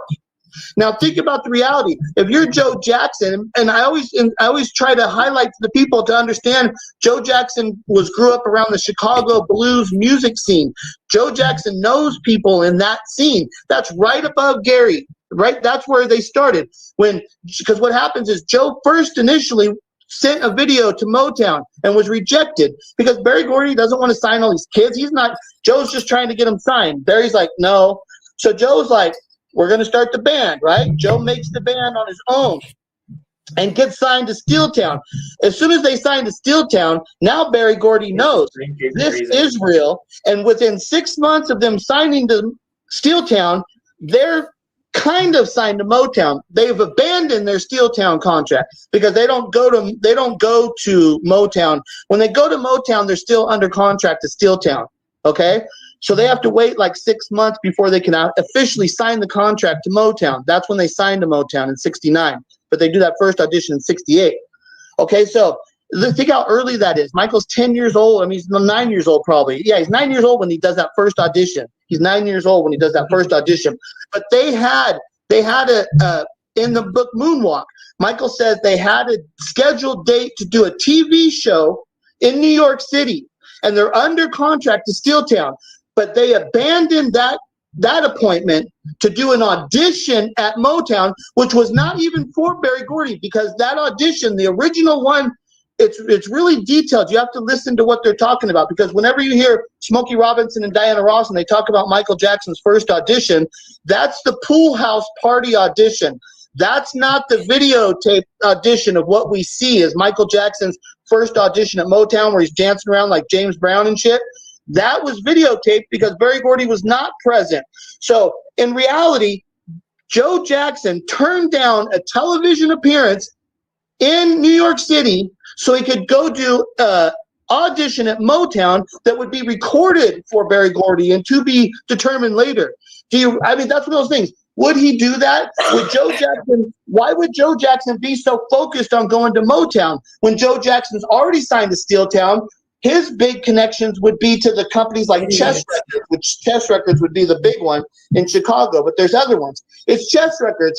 He knows those people. That's where he's from. Why isn't he focused on going to Chess Records? If he wants to go to a bigger label or something, he would be thinking that way. But for some reason, he's got the perfect vision and understanding of what this band needs to do and what kind of music they need to play, and so he can go to Motown. For some reason, he wants to go to Motown.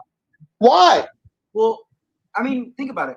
Motown's literally the biggest record label at the time, because you had people like Stevie Wonder on there.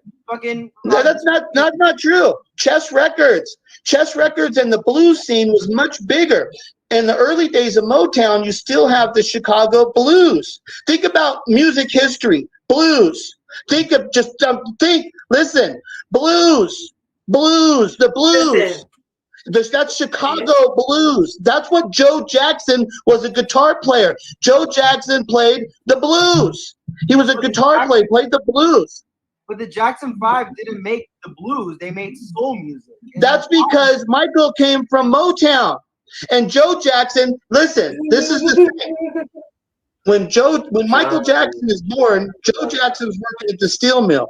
And then in the movie, there's a little weird thing about the date there, because they fucked it up in the movie. They have fucked it up. When you go back to they've got it, there's a thing there that's totally wrong.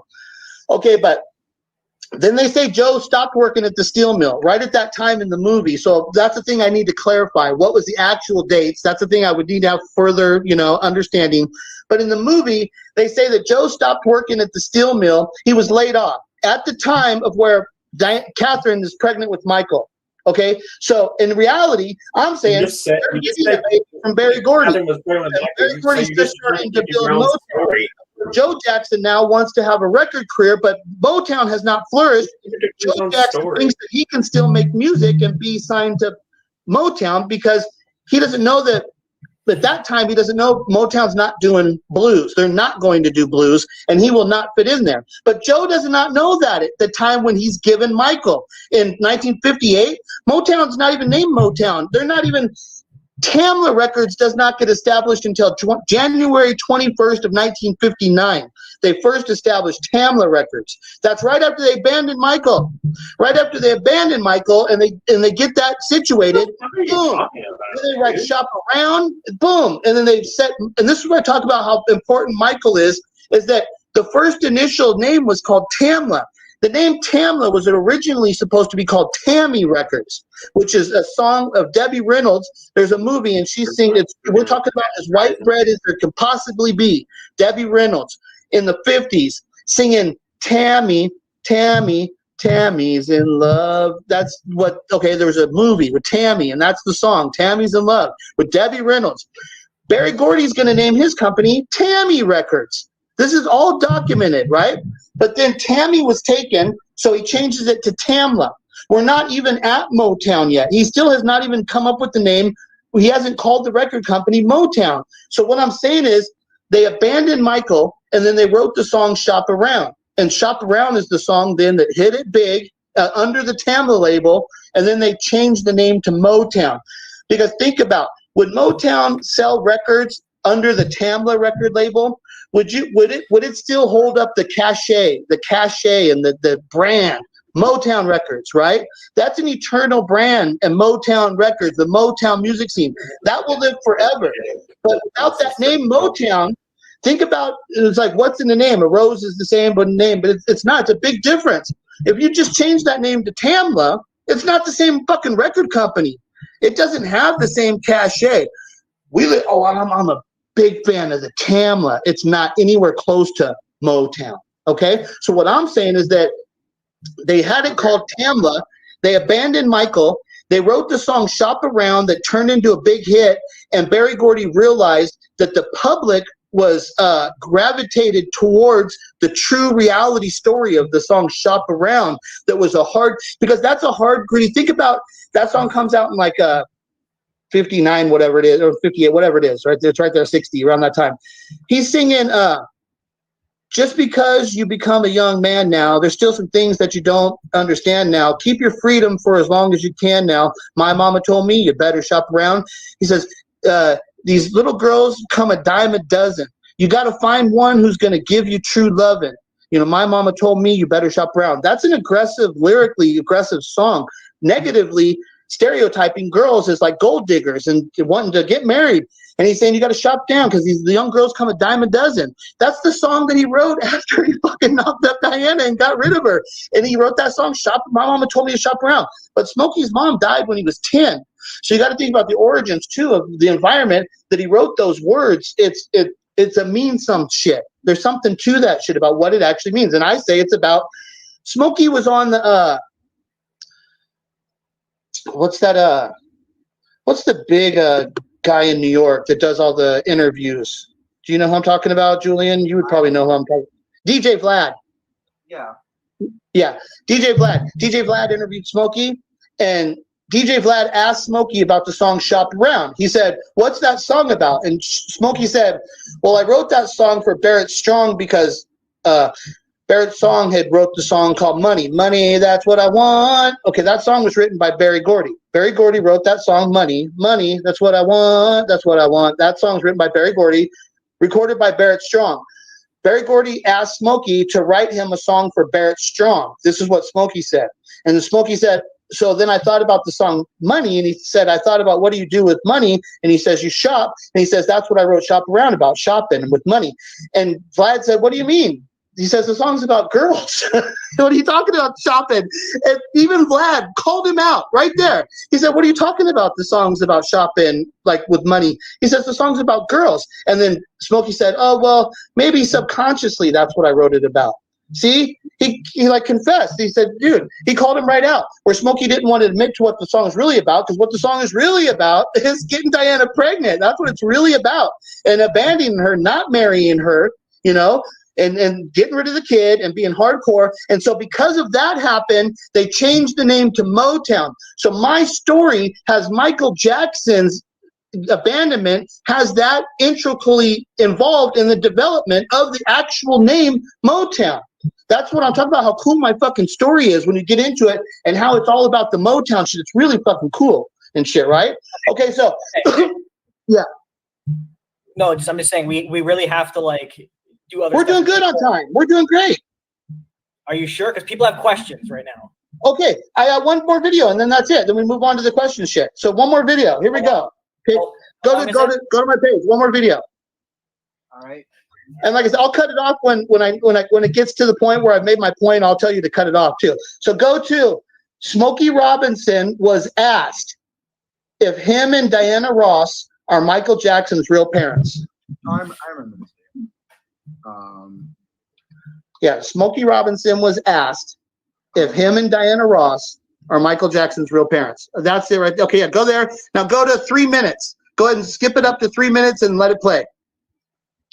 On the dot? Yeah, go ahead. That's fine. That's just close enough. Just get it close to 3 and then let it play. Well, first okay, over he's on the right side over here. Smokey's acknowledging the affair he had with Diana Ross, right? And he says here, just so you know, this is in The Guardian. And Ross have a thing. Okay. He pauses. Yes, we did. How long for? About a year. I was married at the time. We were working together and it just happened. But it was beautiful. She's a beautiful lady and I love her right till today. She's one of my most closest people. She was young and trying to get her career together. I was trying to help her. I brought her into Motown. In fact, I wasn't going after her and she wasn't going after me. It just happened. Okay, so that's Smokey talking about his relationship, because that's been the new thing, that the new information that Smokey now has admitted to an actual affair, and now he's expanding on that, just saying, yeah, it was over a year, you know, we were having an affair. So it seems there's more information is coming out, and that's what happens now that he's been asked if he's the father. It's going to keep happening. There's going to be more, and it's just inevitable. If my story's true, it's coming out, right? And if it's not true, then they should be able to explain it in a way that it can satisfy me and stuff, which I don't think they're gonna be able to do that because my story's true.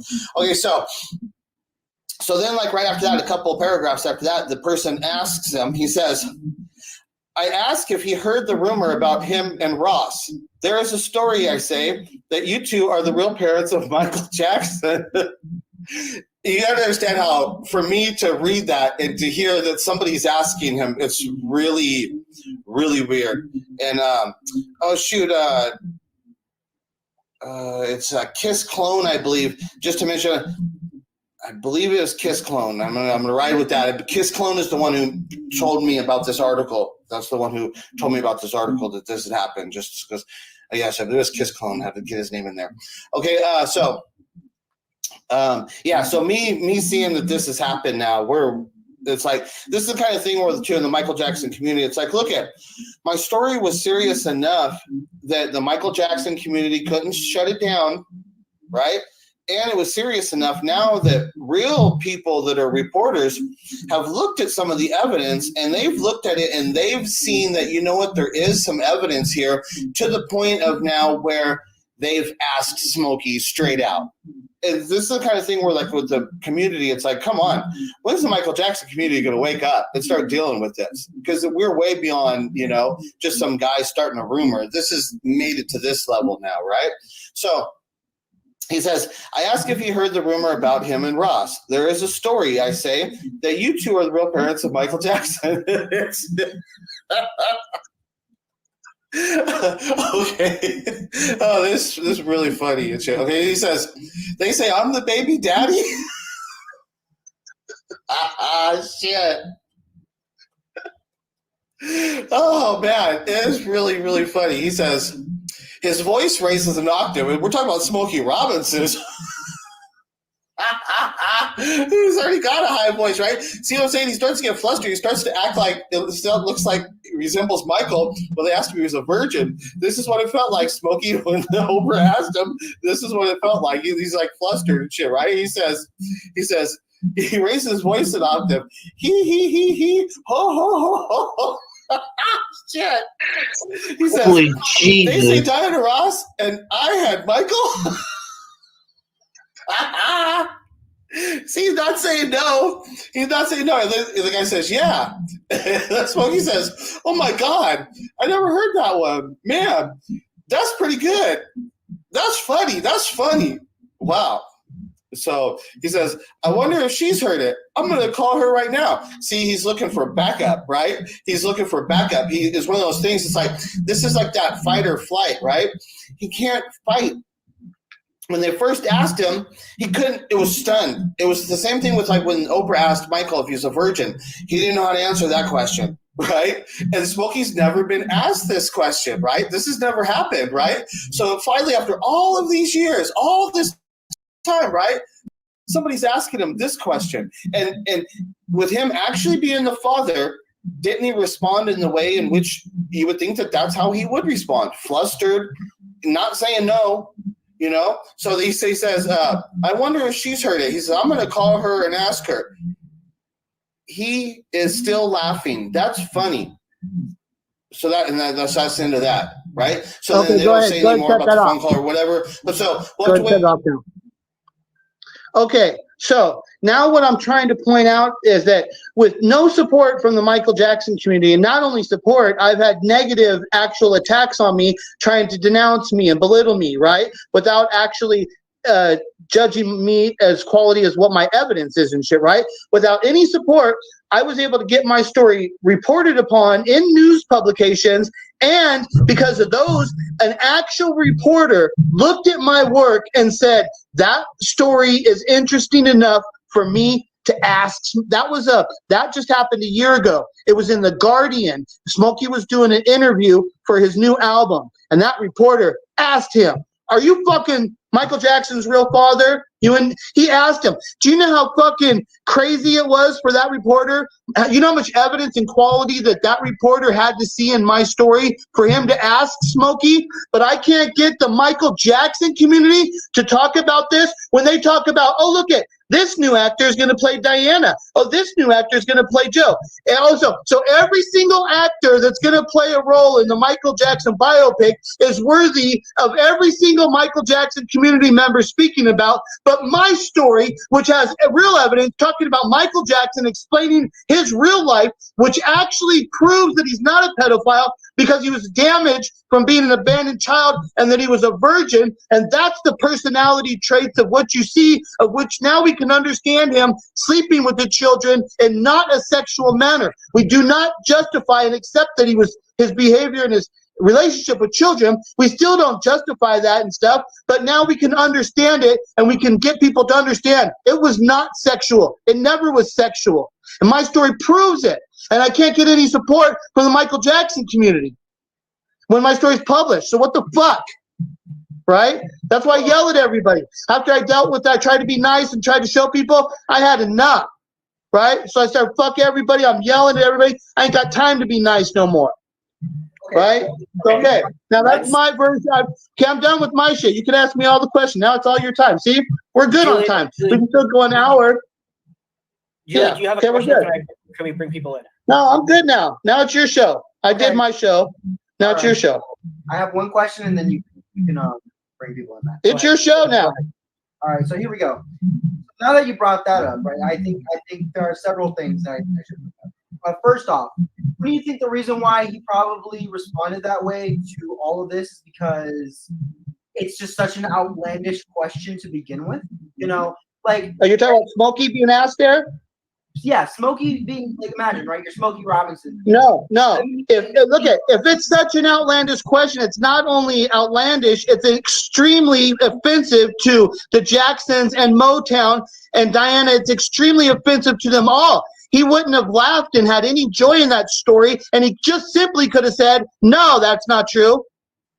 If it was so offensive, if it was so fucking outlandish, why the fuck did he not come out and just say, no, that is not fucking true? Did you ever hear any fucking form of that coming out of his mouth? Fuck no, you did not. No, you did not. He was gay. He was laughing because, I think because he couldn't believe it fucking happened. Oh my He told you, oh my God, I have never heard that before. That's a good one. That's a good one. He told you that one is good. That's a good one. Who the fuck came up with that? He was in fucking shock. He couldn't believe it fucking happened. Because it's an outlandish question. For 80 years, right, he hasn't been fucking Diana Ross. It's for 80 fucking years, he's been just living his fucking life. So now, guess what, John? For 80 fucking years, he finds out that somebody asked him that he was Michael Jackson's actual father. And guess what, motherfucker? He's laughed because it's an outlandish fucking question, John. Oh my God. Yeah. Jesus fucking Christ. Said no. Everybody, one at a time. Guys, one at a time, everybody. Please. Julian, if Smokey Robinson said no, he slandered me. I could sue his fucking ass. He legally cannot say no because it's true, you dumb, ignorant motherfucker. You don't know what the fuck you're talking about. You don't understand that these people deal in a world of legalities and lawyers and legal issues. And when they fucking speak and say things, it has legal fucking ramifications. If that motherfucker said no, he slandered me and called me a liar, I could then fucking sue him. You will never hear them motherfuckers say no. Let's see. Let's bring it up. Get the attention. I'm not the motherfucker here telling lies about dead motherfuckers like Pearl Jr. Right? Smokey and Diana, they're all fucking alive. If I'm wrong, get them motherfuckers to tell me I'm wrong. I'm not the motherfucker making his accusations about dead people. And isn't it ironic that the person that I'm saying has the traumatic fucking life experience, that he's the only one that fucking died out of all of them? They're all still alive. Who's the one who fucking had the problem? Michael. Who's the one who fucking's dead? Michael. That's why it fucking happened. That's how it happened. And none of you motherfuckers ever did anything for him alive, me included. It's my fault too. But now I am here. I am aware, and I am fucking fighting. I'll do it by myself. I don't give a fuck about any of you motherfuckers. The story will come out. I will have a time when I'm going to have time to come and attack it again. I am taking my break now because this is what life and destiny has fucking told me to fucking do. But they're still alive. I can trust that there's somebody still going to be alive in a couple years when I come at them hard again. All right. Who wants to say something next? Who's the next dumb motherfucker got something to say? Wait, actually, earlier you actually mentioned Jake. So, Jake, do you have anything to say? Okay, so like what Julian and Matt said, what I said at the end was a joke. I don't know if you saw when I put my head down like this, I was kind of about to laugh, so I didn't know if you thought that was a joke or. Yeah, no. Well, then you said the other day in the live too. You and Top J Johnny were both saying it again and stuff. So that's what I'm saying. I didn't hear that you didn't say whatever. So that's cool. I believe you. If you say it's not, like I said, I'm not always perfect. I don't always know anything. All I know is how to judge what I heard at the time. And at the moment, I thought that you were calling him a pedophile. So I fucking brought it up. And if you make your argument in case and it looks like you don't say that, then I'll believe you. I don't have to have, nothing's got to be my fucking way. I try to deal in reality and shit. Gotcha. Okay. Also, Johnny, one you're last up. thing. I have one last thing. Do you remember when I made a short on the MLC channel about the Gorilla Glue? Yeah. That was supposed to be an expansion of your joke you made previously. Yeah, but it wasn't an expansion. If you would have, what you needed to do is you needed to be like, you needed to make another joke, a real joke. Here, like I'll tell you a joke. What did Tanya say to the horse? Nothing. She had his cock in her mouth. Oh, wait. I got to say something. John, you made a joke about me years ago. I want to see if you remember. So finish this. Michael Jackson was a star. Remember the ending? Yeah, no, I remember. You know, I'll tell you in that same thing, there's one that I love. And that one, it's a limerick. And that one goes, "Hi, I'm Matt." Oh, no. Oh, yeah. It says, "Hi, I'm Matt. And Canada's fine. I gave my first hand job when I was only 9. Okay, so the joke I'm talking about, you said Michael Jackson was a star, but not at porn like MattsFTR. Okay, yeah, that's all right. No, there was like 4. There was at least 4 like little limericks I wrote for you. Because I was mad because you told one of my limericks in a video. You said one of my limericks, and you made it seem like you had told the joke. You had made it up, and I came back and I said, "You didn't. That was my fucking joke." And I said, "You didn't make that up. I did." And I said, "I'll show you because here I'll write some more for you to show that I'm the one that can do that. You can't do it. You got no talent. You fucking loser." Okay. Okay. Go. Fucking Top J Johnny looks like a fucking female AIDS victim and shit right now, right? Johnny, you're up. Go. All right. Hi, John. How are you? Oh, wait, hold on. Who's talking? I didn't see that. What? Oh, is it Johnny Top J? Yeah. Hi. Okay. I can barely see and shit. I can barely see. All right. Well, John, I want to say I'm gonna put my right hand to God, and I'm gonna tell you that I'm right hand. I am the literal on MLC genuinely believes your story. I believe every word. That's cool. I hope you do and shit. I never know. Even if you say that, like I said, I never know what to believe, and it's like cool, but we'll see. I never seen you if you believe it. I don't see you out here fighting for it and shit. I don't see you like there. I'll tell you straight up, Johnny. At the end, you guys did a review of my last video. You guys all were in a circle like this or whatever, right? You all did a video, and at the end of the video, Matt says, "Okay, so is Diana Ross Michael Jackson's mom?" And each and every single one of you motherfuckers said no. So fuck all you. That's all I heard. That's all I know. When it came down to it, and you were asked directly, "This is the question. What do you believe?" You fucking said no. So don't act like you're backing me up and doing anything that I'm fucking doing. Well, John, I'm Okay. sorry. There's John, I spoke at a pipe. There was a misunderstanding. You see, MattsFTR has me at his will, and I feel pressured. So I'm very sorry for how I acted. I just You do realize, Johnny, he's gonna take that seriously. I don't know. It's like whatever. It's I can only take, how can I be so serious with you guys and shit, right? What can I really take serious and shit, right? So it's like whatever.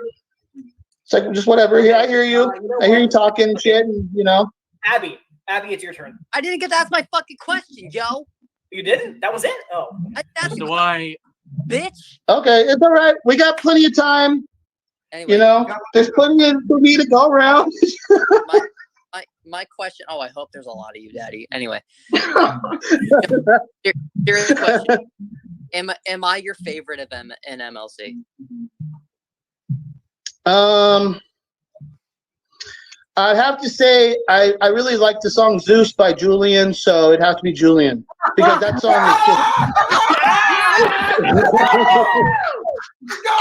is that song is so much better than any of the other stuff you guys made. That song's legit. Now, you guys do your cool little rhyming and stuff, and Dom's song was a really cool diss track towards the community, towards you guys. But as an actual song that stands on itself, Zeus is a real fucking song. You know, Sure, the one you can't hear. Yeah, the so lyrics of. Julian can never write a song again the rest of his life, and he can always look back in pride and say, "I wrote that fucking song." You know, I don't know if that's I don't know if it's a copy. Is it any kind like is it a copy or any? I don't know if it's any. As far as I know, it's 100% original. But if it's is it? Yes. Yeah. Okay. It's a good song. Who has the worst MLC diss track? Abby. Did Abby have? She had a cool one, I think, right? Didn't she? I think Clown Walking every day. There was that one by Bubbles too, because Bubbles had a good one too. Bubbles was cool. It wasn't a drift. It was a cool song. It was, like I said, it was cool lyrics and shit. Actually, you know. I feel like you would like mine. I shit on Joey a lot. You have raps about Joey? I mean, No, not a rap. So I was gonna like that. I took moonwalking every day and made it my own. I made it clown walking every day. Is that on the MLC music thing? Because they have a clown walking something on there. Yeah, that's Is that the one? Yeah, that is. Okay, I know I heard it. Shit, I don't know. I mean, obviously the damn Bark Bark song is fucking horrible, but it's actually so horrible it's actually good, like that Friday song. Friday. It could actually be a hit, and it wouldn't surprise me because it's so stupid. She's like, the dog chased me up the tree, the dog chased me down the tree. It's like, what do you mean? How the fuck did he chase you up the tree and he chased you down the tree? I was like, what are you talking about? But the song is funny, and I love Human Nature. It's just such a great song. And actually, here, like I said, I'll even give Tanya a compliment. When she uses that creative visionary song in her Bark Bark song, that played really well. It sounded really. She used that creative vision. That played really well. Oh my god! Okay, I'll tell you. John, that song isn't really Tanya. It was Dom using AI to sound like her. No way. Are you serious? Yeah. No. Tanya can't sing for shit. Tanya. That's not Tanya. No way. The AI couldn't write a song that stupid, dude. That's no way. Dom wrote that song? No way. Tanya wrote that song. It sounds like Tanya. No. Dom literally sang it and then used AI to put Tanya's voice over top of it. Tanya actually did write it. Wink, wink. No, he didn't. See, now you guys got me all confused. Now I don't know what the fuck. What are you guys talking about? Because I know they did that AI song with that's the worst one. Is the one they did with the AI one they did with me was the worst one. I personally like MLC in Paris. That shit is a banger. No, it's not. Fuck you, Abby. You're a I'm not woman. sure. You ain't got shit. I know I've heard them, but I'm not sure which one it is and shit. They're okay. I think they're all kind of, there's some kind of decent quality, and I think it's kind of cool and shit, you know. Johnny has decent lyrical writing ability, but his flow sucks. He doesn't have a good flow. His lyrical flow is really white and shit. I mean, Dom did say he rapped on beat in his diss track. If you guys want to. Yeah, the Dom said he wrote your song or whatever. He said the song you wrote was written by me or whatever. That was cool. That was fucking hilarious and shit. So I didn't know. So I guess Dom wrote moonwalking every day. No, he did another diss track called "You Ain't Forgetting." You keep forgetting. You keep forgetting. Yeah. Forgetting. And Abby did clown walking every day. Okay. I don't know. I try and listen to him once in a while, or I'll go by there or whatever. But I'll try and listen to him again and shit too. Or whatever. I don't know. John, I want to tell you. But like I said, Zeus is a good song. Zeus is actually a cool song. I agree. Now listen, there's a whole lot more original songs that are coming by in the future It's just that right now we're in a bit of a diss track era. So once that's over, yeah, no, I thought that was cool. I'm waiting on you to write a verse. Just doing anything to get you started, just getting you doing anything is cool as fuck. That's really good. That's a good thing to do and shit, you know. We should do a diss track on Yeah, Michael so Jackson.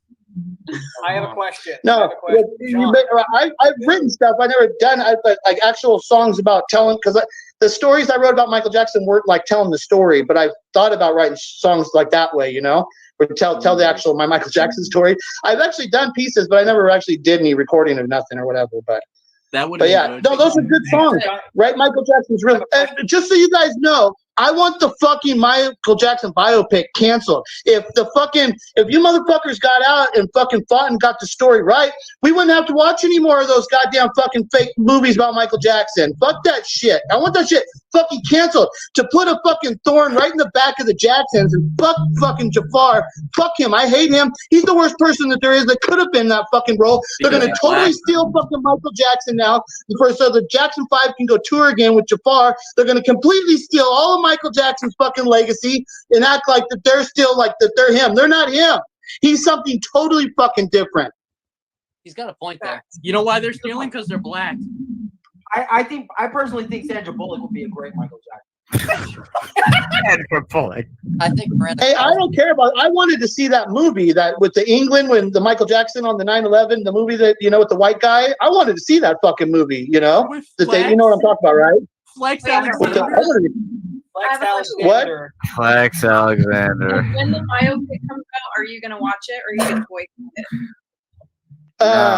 I want him to watch it. I can't go to the movies, and like right now, it depends on with my family situation, whatever's happening. I can't go to a movie and shit. So if that's still occurring, I wouldn't even be able to go to watch it. So I'd have to wait for it to come out on DVD or whatever. But yeah, as soon as it came on DVD, now that I would buy it and watch it on DVD. But like when This Is It, when This Is It came out, there was no chance I could have watched that in the theater because it was too dramatic. There's no fucking way I could not have seen that in the theater. No fucking way.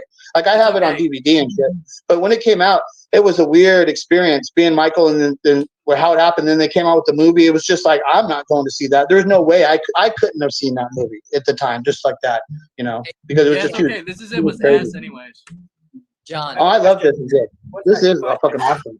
John, I don't know if you do, but what is your real opinion of my non-Michael Jackson videos?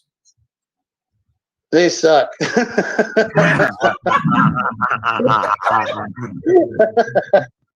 I think everything I tell you. I don't think that you're actually awake, Matt. That you're the things that you talk about now. I understand that there are issues to be talked about. But I don't think I think you just talk to make yourself feel like you're important, like you feel like you're smart and like that. I think you just talk to make yourself feel that way because in real life you're lonely and you're depressed and you're a normal human being and shit. And you're not talented, you're not beautiful. So you have all the flaws. So you don't want to deal with the flaws. So you can come into the internet and act like you're talking to the world and you're somebody and stuff, right? And you can act like you're smart and it makes you feel better. It's just like any other drug and shit, right? Which is like, cool. I'm not knocking you for having a drug addiction and shit, right? But you're not doing anything. Your videos suck. Smokes weed. Very, very interesting opinion. Yeah, Joey. Okay, John, are we all pedophiles? Maybe. I'm not joking either. Now, there's difference between a pedophile who's actually attracted to children, and there's difference of like opportunity pedophiles, and then there's pedophiles who just become oblivious to understanding that it is actually like bad because they just kind of grow old and forget about it and they do stupid shit. So there's all kinds of pedophiles that are people that are performing pedophile acts that are not actually like child predators and shit, right? So there's all kinds of pedophiles, which in that field, yeah, I think Matt could fit into that field. Joey, you work at a child daycare and you're a virgin, so yeah, you're throwing up signs that you could be a fucking pedophile. Yes. Say it louder, Sean. Oh shit! That makes me very happy. Thank you, Johnny boy. Hey, John. Let's all clap our hands for John. Round of applause. I never would have thought this moment. Standing ovation. Fuck that shit. I'm sorry. I never would have thought this would have actually happened. I'm not even making this up. So, Hey, you know. John, I have a question on behalf of Bubbles. Okay. Do you hang on? We have a. Oh, sorry. do you think Alex is actually psychotic? Maybe she's got like literally. She does have that top Sanpaku thing. That's real. That's a real thing. And those people, like, if you wanted to put a look of somebody who looked like a mass murderer, I would use her in a movie. That's real. That's not a joke. That's actually things that they do in movies. So she has the look. Okay, so she actually does have the look of a mass murderer, like a Charles Manson kind of shit. She has that look now, and she kind of seems like. She looks to me like I would call her like what would be she's one of those girls that's a submissive girl, right? Right. So a girl that's submissive, you got to watch out for those chicks, dude. They're silent but deadly and shit. I fully agree. But actually, like I said, she seems cool. I think you guys make a good couple, and as long as she doesn't chop your baby's cock off, she's all right with me. Hang on. We have a question. We actually have a question from someone talking on Facebook. John, what do you think of Hunter Scarabite? Because that goes back a while. I haven't talked to Scarabite in years and shit, right? So when he first was around, because he was just one of those kids, right? He was one of those kids that was around and shit, right? And I was talking to him. I was always tricky when I first came into YouTube to have should I talk to these kids or how do I talk to these younger kids that are around? And then it got to where, then it because of Nicholas Stoller doing his dancing and shit, right? Because he was actually a YouTuber and he was like the youngest out of all of them and shit, right? And his shows were cool as fuck. He'd have those like light shows and shit. I used to laugh at that shit so funny, his old shows, Nicholas Stoller. So then I was like, well, fuck, this kid's young. He's young, right? But he's a Michael Jackson fan, and he seems kind of cool. And so I kind of probably started talking to him, maybe, I'm trying to remember, it's a long time ago, right? But then through him, you meet all the other kids, and then I'm on the borderline of these other kids, because then you got like Ashley Ann and the people she was hanging out with, and she was like right on the border. Like she had just turned, when I first came in, she had kind of was like right on that border of 18 and then just turned 18.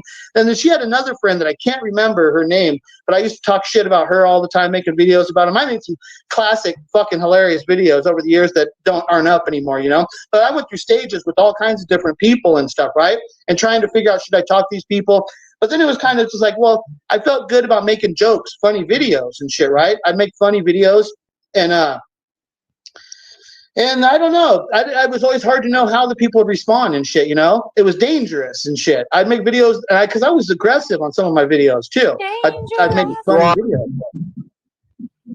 Okay, Michigan Moonwalker. Hi, Daddy-O. Anyways. Sorry. Smash or pass, Krista MJ? Okay, Krista MJ is a really good dancer. But as all of them are, they're fake Michael Jackson fans and shit. They're totally fake. She's had her chance to ever come by and learn my story. She totally is fake as fuck. As far as I know, I'm the one who got Trapson to even be interested in her, because I was the one that was talking about her all the time and shit, right? And then Trapson was like, he's like, oh, I'm going to make that American Scheme fucking jealous. I'm going to go fucking fuck Krista, which I don't think they ever had sex and shit, but he was always fucking around with her, making it show like, he was trying to make me feel jealous and shit. I always felt that way. I don't know if it's true or whatever, but whatever. But like I said, I think she's a really good dancer. I like Krista as an MJ dancer. She's one of my favorites, actually. I actually really like her as a dancer. But she's a fake Michael Jackson fan because they won't listen to my story. It's like, dude, she sits there and says, Michael Jackson did so much for me in my life and all. It's like, okay, you can't take 1 hour to watch some of my videos, so at least you have actually heard what the fuck I'm saying, so you know what my story is. So when Michael Trapson's dumbass is out there saying stupid shit about fucking Scheme and bullshit, you don't even know my story, you dumb motherfucker, fake fan, thieving scumbag losers. They all steal from Michael Jackson. He steals from Michael Jackson. John, the question was, would you fuck Krista? Oh, I was getting to that. I got sidetracked. You gotta let me talk. That was great. The reason I got sidetracked because I was talking about the videos because I used to make a lot of videos about Krista, and in some of those videos, I was talking about her fucking being hot.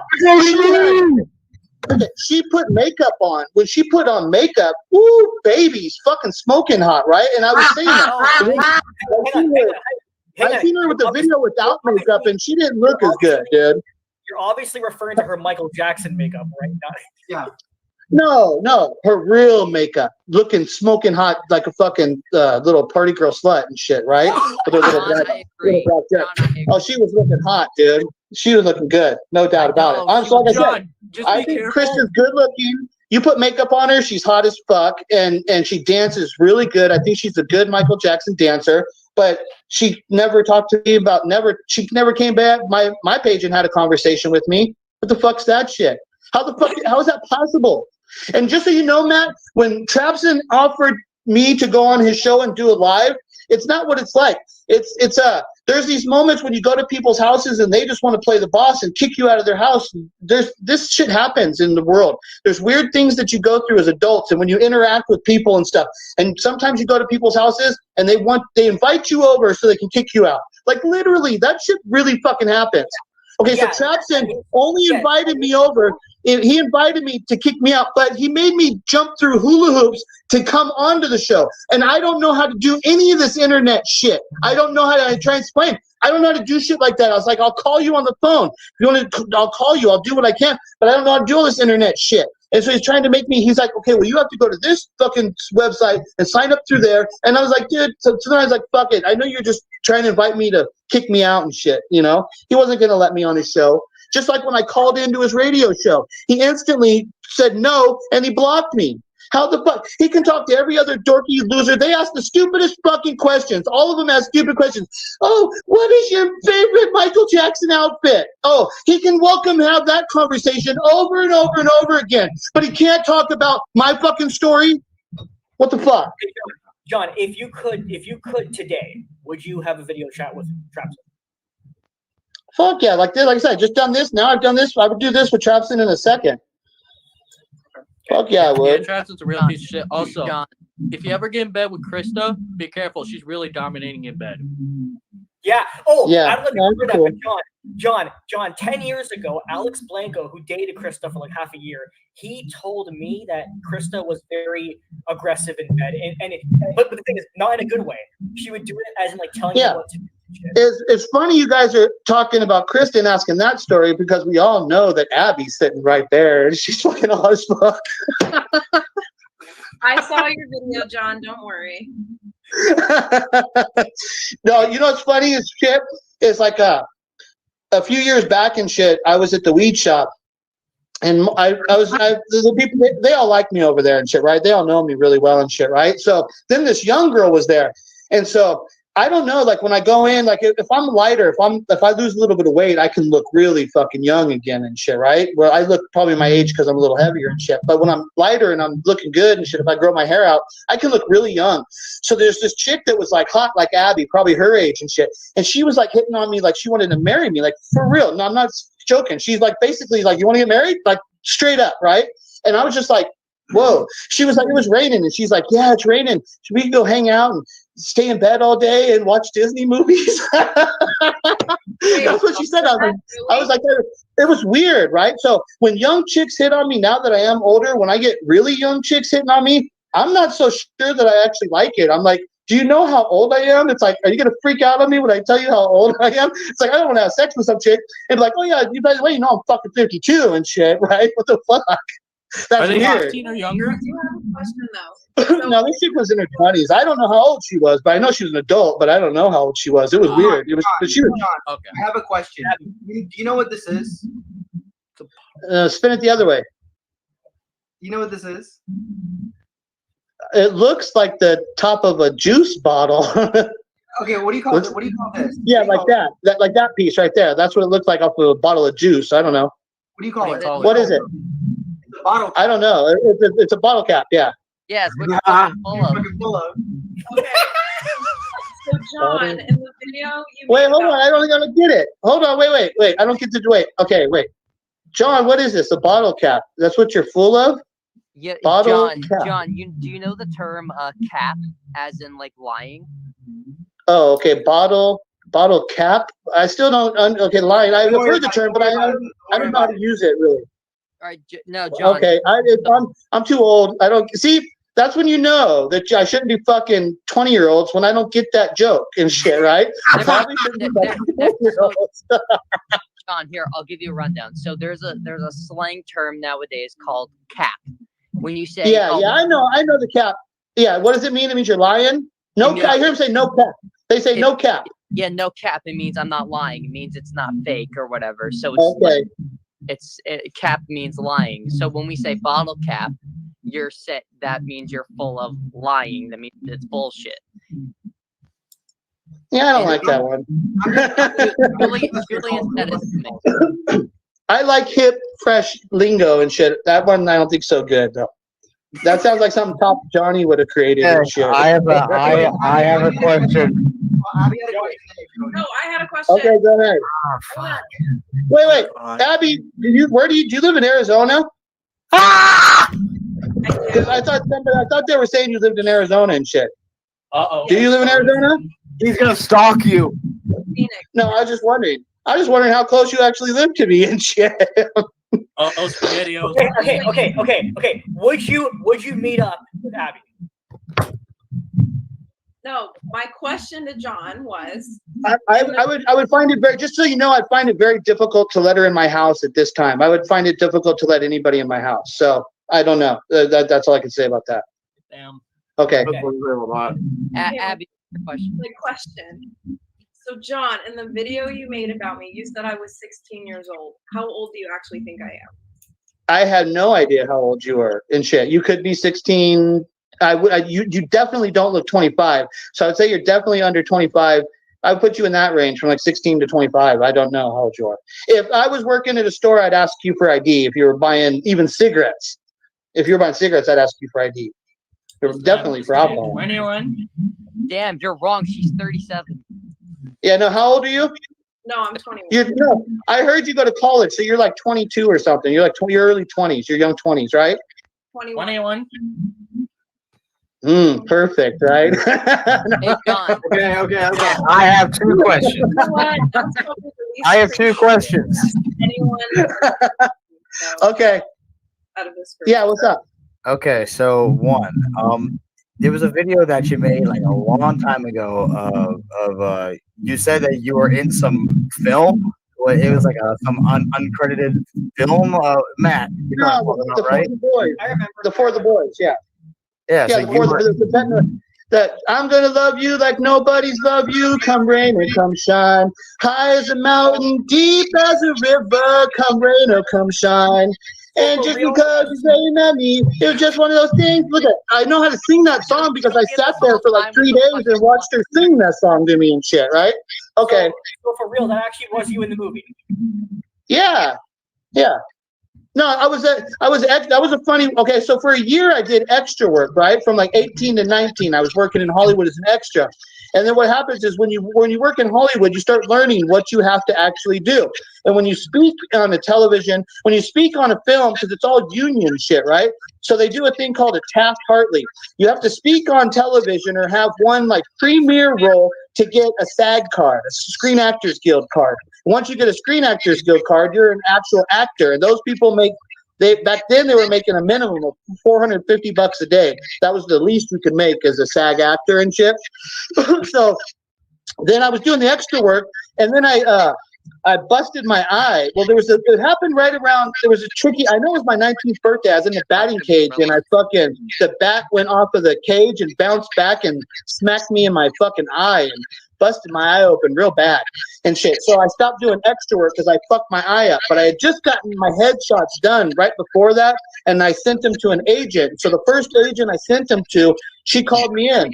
I went for an audition, and I totally bombed this is a real Hollywood agent. I went for an audition for a real Hollywood agent, and I bombed my fucking audition real bad. But I had that thing where I look young, right? And so she was like, well, you're cute. And she says, you can play You look young. You're an adult. This is what happens with the Jacksons things too. Once you're a kid, they have to pay for teachers, and there's different rules for the unions and shit, right? So they don't want to hire kids. The same thing about what I talked about the Jacksons. That Berry Gordy never would have signed the Jackson family because the Jacksons don't play the music. They don't write the songs. They don't play the music. They only play the instruments when they go on tour. But they don't play any of the music on the songs. They don't sing, write the songs. They sing a little bit, but they don't make the music. So Berry Gordy would have just signed Michael Jackson. If he was going to sign that family, he would not have. He never would have signed the family unless he was forced to sign the family because of the connection with the Joe Jackson and Berry Gordy and the control of Michael, of what I say. Because if it was really just a family like that, they just would have signed them. So what happens when I went for my audition in the movie, the lady said, well, you look young. She says, in Hollywood, she says, I can get you work. She says, I can get you work because you're over 18 and you look young. She says, and she said, you're cute. She said, I can get you work. So I went home, and at that time when I went back home, my dad was a really severe cocaine addict, really bad. He was coming to his end of his years and years and years of addiction. And so in that house, I was living with my dad, who was a cocaine addict, and my grandmother, who had Alzheimer's and shit, right? And I was going after high school, working, trying to do shit. And then I asked my dad for some money. I needed a car so I could go to real auditions. And back then, they didn't have a transit system in LA. Back then, you would have to take the bus. I wasn't doing that. But so then I couldn't do that. I went to the agent. She signed me. She said, okay, I'll sign you. And I was going to go start being an actor. But then my dad wouldn't buy me a car, and my friend was the one taking me to all the auditions, to all the movies and stuff that I was in, the stuff I did. My friend was doing that for me. And then that was the end of my acting career, which is good because now when I look back upon it, I do think I would have probably made it at some level as an actor in Hollywood. Would have made it at some form of a level, but that could have got me into crazy sex parties and drug shit. Next thing you know, I could have come out gay. That could have happened. You know, you mean so like I'm Joey? glad. Hang on. You mean gay? You mean gay? Dude, they send you to Hollywood, and dude, like you start partying, and dude, next thing you know, you get fucked. That happened. John. Yeah. Do you mean gay like Joey? Joey's all I know about Joey is his mom gives good head.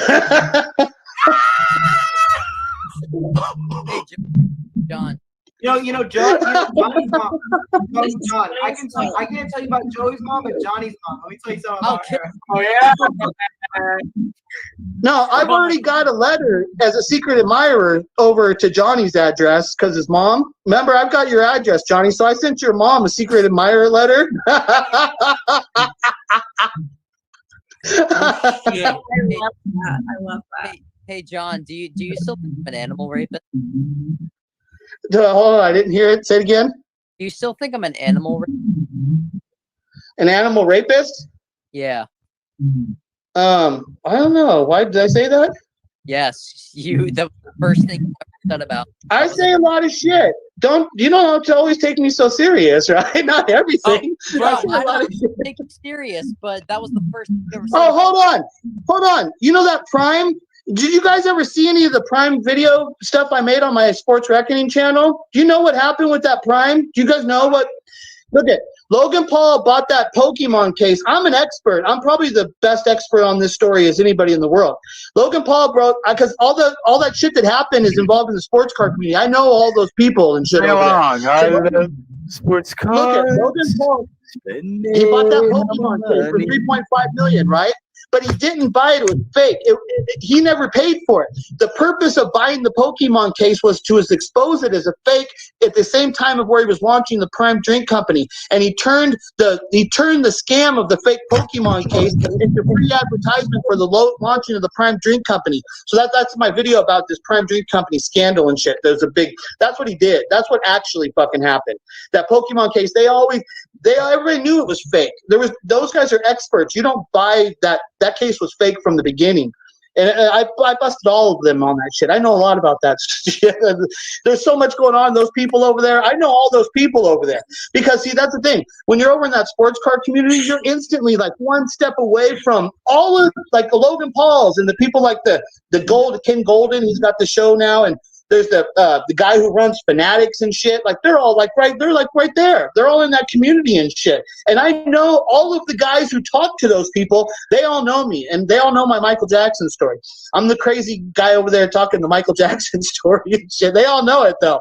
But so that's what I'm saying. I've spread that story all through that community too. They all know about it too. And I've tried to get them to understand that the Michael Jackson collectibles, that there's money to be made.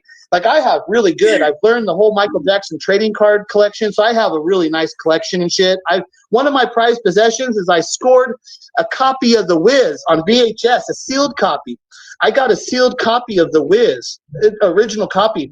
When I told people, I was like, dude, that one is really, really rare because that movie was a bomb. And when they released that on VHS, it wouldn't have been a big release. So if you've got a first edition copy of The Wiz, sealed in a VHS, that's really valuable. I got one for like $80, dude, on the auction in eBay. I fucking scored that. That's one of my possessions. Okay.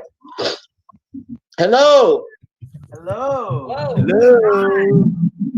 Joey, Oh, I had one more question. What is your favorite song that you made on American Scheme? So that's Who Really Cared About Michael Jackson. Well, obviously the junkie one comes right to mind and shit, but I didn't make a lot of songs. Okay, you know, the only reason I made songs and shit was because I think that had something to do with River Gibbs. There was something, and for some reason, I wanted to make a song and shit. But so, like, I played guitar when I was younger, but I haven't played for years and years, and I was never really good. So I could just play a little bit, you know? So I have a guitar, and I was like, but I can write songs a little bit, and I can sing a little bit. So I was just like, I think I was just trying to show River Gibbs I was a real human being because he wasn't treating me like a human at all, right? So I was just wanting to show him, hey, I'm just a real fucking human here. So I wrote that song, right? The first one I did. And like I said, I wrote that song in 10 minutes, dude. It takes me 10 minutes to write that, to write it, record it, and make the videos like 10, 20 minutes. So it's like, so I'm just real proud that I was able to do it so quick and put up a song. I didn't care how good quality it sounded, whatever. I just wanted to write a song and shit, right? That was it. And actually that worked because River Gibbs actually responded in a positive way after that. He did respond. I think he liked it. On the bottom of my guitar, I have Jerry Bears. If you people don't know, it's Jerry Garcia, the Grateful Dead. He has the Jerry Bears that are all the dancing colored bears. Yeah, but those now would be something that now people in modern days, they would use that as a gay pride flag and shit, right? So I thought River Gibbs actually, when I saw that, I thought he acknowledged me thinking that maybe I might be homosexual because of those bears and shit. Because then what he did, he made a video. He made a video with himself with a giant teddy bear. After I did that video, he made a video with himself with a giant teddy bear to show me like simpatico shit or whatever. But I don't know, but we still never talked and shit or whatever, you know? But I don't know. That's what happened with that or whatever. So my songs, I don't know. I just started like, it's cool, whatever, you know? Okay. Yeah, John, go ahead, Matt. Can you give us a live performance of As a Junkie? No. No.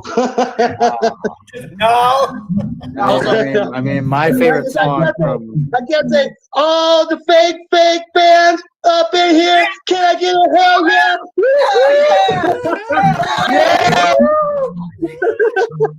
And then you get the Krista. That was one of the classic ones. I like that one when I yelled that shit, you know. That was a major classic. Okay, John. Pissed.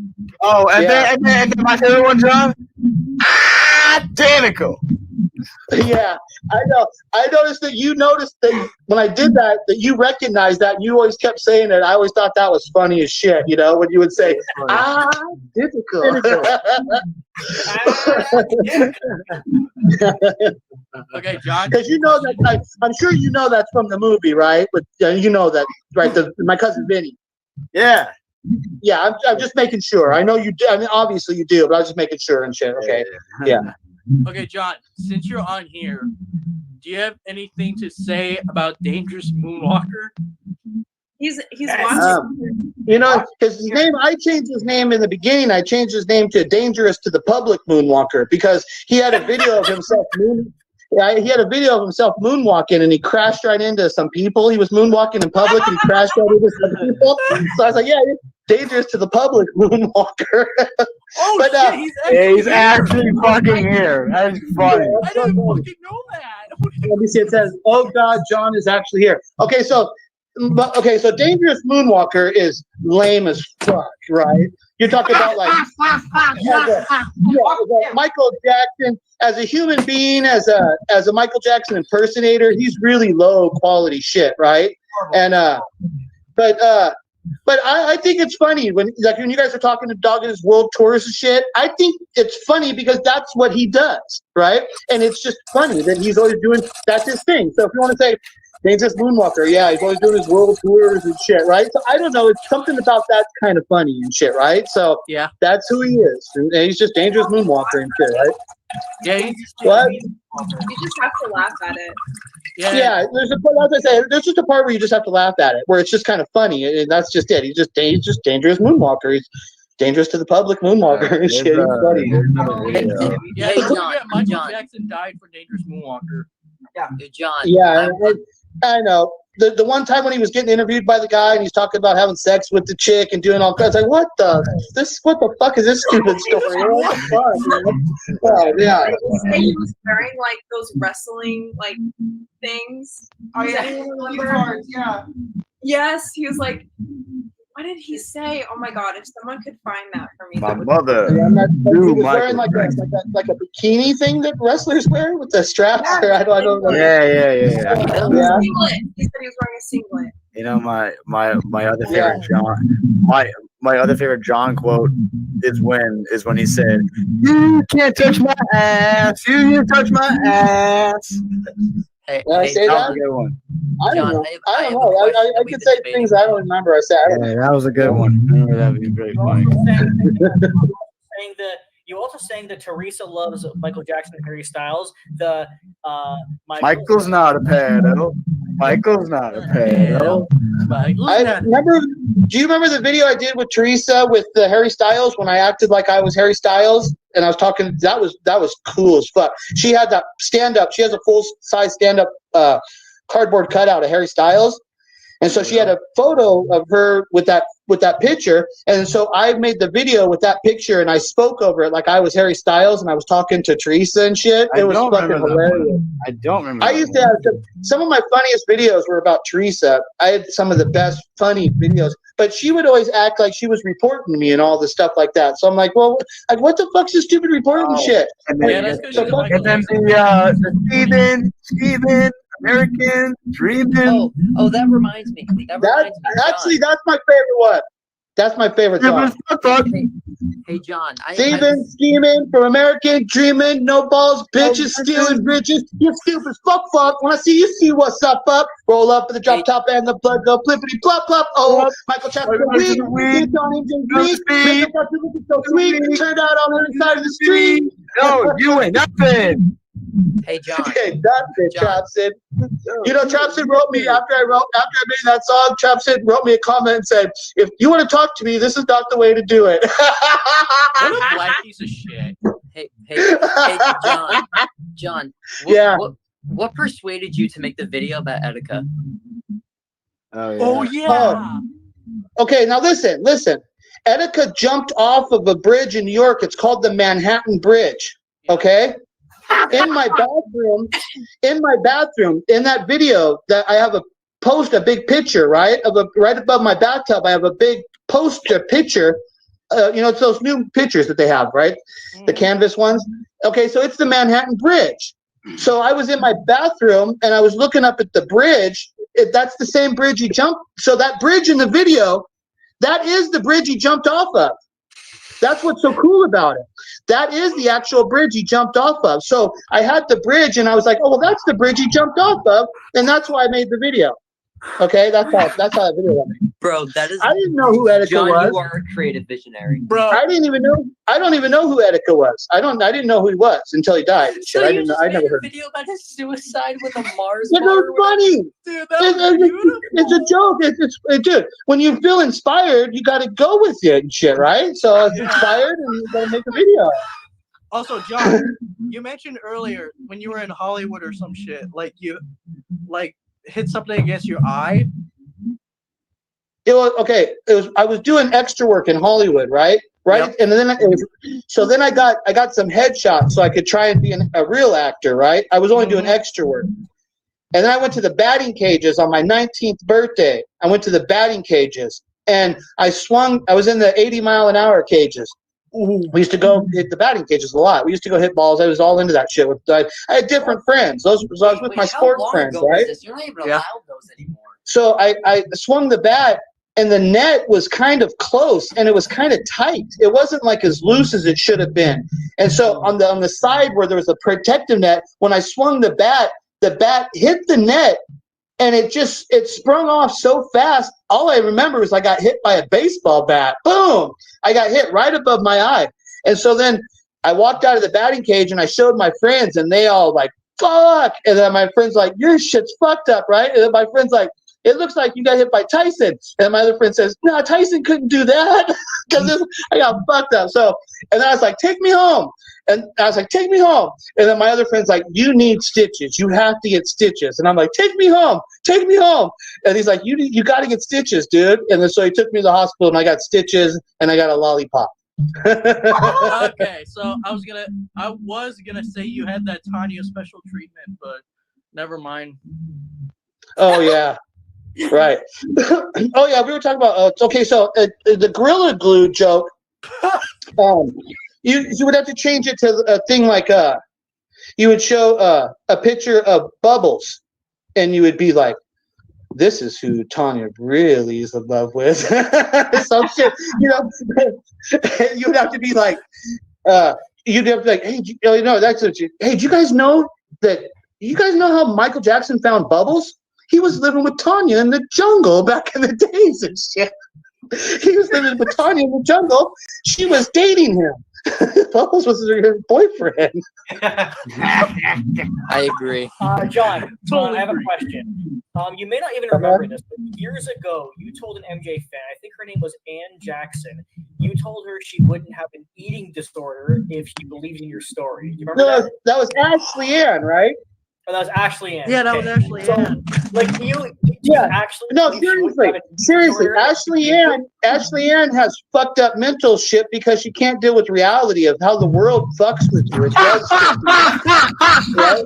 And so it made her stupid. It made her dumb. And I was trying to get her to understand that it's like, dude, if you can transition over to the reality of understanding my Michael Jackson story, that's the kind of thing that can transition you to make you a better quality human and shit. So I was real about it. I'm not joking about it. Can make you a better human, which can fix the stupid problems of eating disorder, you know? So yeah, it's like, yeah, I'm kind of serious about shit like that, you know. Just to mention with that Ashley Ann, she's got one of her old videos. She was doing a little seance ceremony, and it's like question number 13, I think it was, and she said, "Is Diana Ross really Michael Jackson's mom?" And so this is one of those old ones where it's documented in one of these old videos and shit. That's kind of shit that I think is just funny and shit for historic shit, you know. But she did do that one time. And she had candles, and they were seeing if the candle flickered, her and her friends, and they were like, did it move? It was kind of funny and shit, right? But yeah, so she did do that. That's one thing she did. I offered her $500. I offered her $500 one time to watch my videos, but she didn't get back to me quick enough, so I canceled it and shit. But then she mentioned it that I offered her. But I did. I offered her $500 one time to watch, like, I was going to give her like $100 an hour, so like 5 hours of my videos, which was like all my videos at the time. And I offered her like $500 to watch my shit because I was cash rich at that time. I was probably had won some good bets and shit, right? So, but I spent all my money on sports cards and shit and all the collectibles and shit, right? So all my extra money I spent on all that stuff because I haven't won. The last 2 years in football have been really, really hard for me because with what I'm doing and shit. It's really hard. So I broke even like the last couple of years. Actually, I think I made money the year before. I did hit a ticket for $9,000. I turned $80 into $9,000. Not last year, the year before. But then I spent most of that. So, but yeah, it's like even though when I'm saying I didn't win, that doesn't mean I didn't win money. I did hit big tickets and I paid all a bunch of shit, and that's what I always do and stuff, you know. But I haven't won as much as I should be winning. So I don't have, and I spent all my money on cards, on sports cards. You guys don't understand. I was gonna get rich on Nick Chubb. I was gonna get rich. You guys don't know. In the beginning of the football season, it was week 2. There was a running back got his knee fucking destroyed. The player Nick Chubb. All of my money is in Nick Chubb cards. I have I have like 30 of his really high quality, valuable sports cards that are they're really valuable and rare. They're really rare fucking cards. So I have like 30 of his high quality shit. He was going to dominate last year and become a star. I was going to get rich. And then his fucking knee got taken out. And it hurt he's still worth money. It didn't devastate it because he is a good player, but that shit really affects that market. It makes a big deal. I was going to get rich last year. He was going to dominate and he was going to become a fucking star. I was going to get rich, and then he got hurt bad, dude. He got hurt bad. I have a question about modern football specifically. Do you think it's actually all scripted now? Look at the overall who's going to win. They have control of who's going to win, of what they have an agenda of who they want to win. But in order to have the teams win, they actually have the best players. Okay, there's a reason. And if a team needs a little bit of a help and stuff, they have a system where they have trading and the free agency and stuff. They have the system in place where they can get the player that they need to get if they want the certain team. So yes, it's rigged, but they actually they rig it by putting the best players on the team that they want to win, right? And then all they've got to do is give a little bit of assistance from the referees and a little bit of stuff like that, and they can control the games and have the outcome come the way they want, which is what they do. But in the reality, those dudes are out there playing football, busting their ass and risking their lives and going for it, and it's super fucking entertaining because these guys are incredible athletes and they're going for it, right? So I fucking love football, and they are out there going for it, and it's real. And here's the kicker. Here's the big thing that the people don't understand. At the end of the game, the people who are fixing the game, they usually can accept an outcome of either team winning. Even though they're trying to fix it, if it does happen that it goes the other way because they are playing football and they can't control everything. So if it does go the other way, they can accept that outcome too. Okay, so it doesn't have to be fixed in the way of what people think it's fixed. And it used to be different, but now that gambling's legal, it's changed things because you have a whole lot more money involved. And so in the reality, what they want is equal money on both sides of the game, and then they just take a 10% cut, right? And that's guaranteed money. That's big money. 10% of $1 billion, they're raking it in, and they don't have to do nothing. They just take the bets.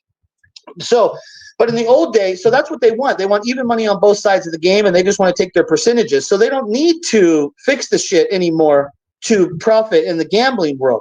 But in the old days, it was different. The money would be one-sided, lopsidedly bet. And there was so much money lopsidedly bet that the gamblers had no thing to take that money, to steal it, to fix the games, to steal all that money and pass it around because there was so much cash they couldn't resist it. That there was stuff going on. So there's all kinds of weird things that go on and stuff, right? But the players are real players. They're out there playing, and they're playing to win. You know, there's very few players that would be involved in the fix because that's what most people think that all the players are involved in. And that's like, hell fucking no. All you need is a coach, a key player, you know, and the referee. And you got to adjust one play here, one play there. That'll change the whole game, and they can fix the game and control it. And there's point spreads, and they can control everything and make everybody happy and shit, you know. So you have to analyze that when you're handicapping the game.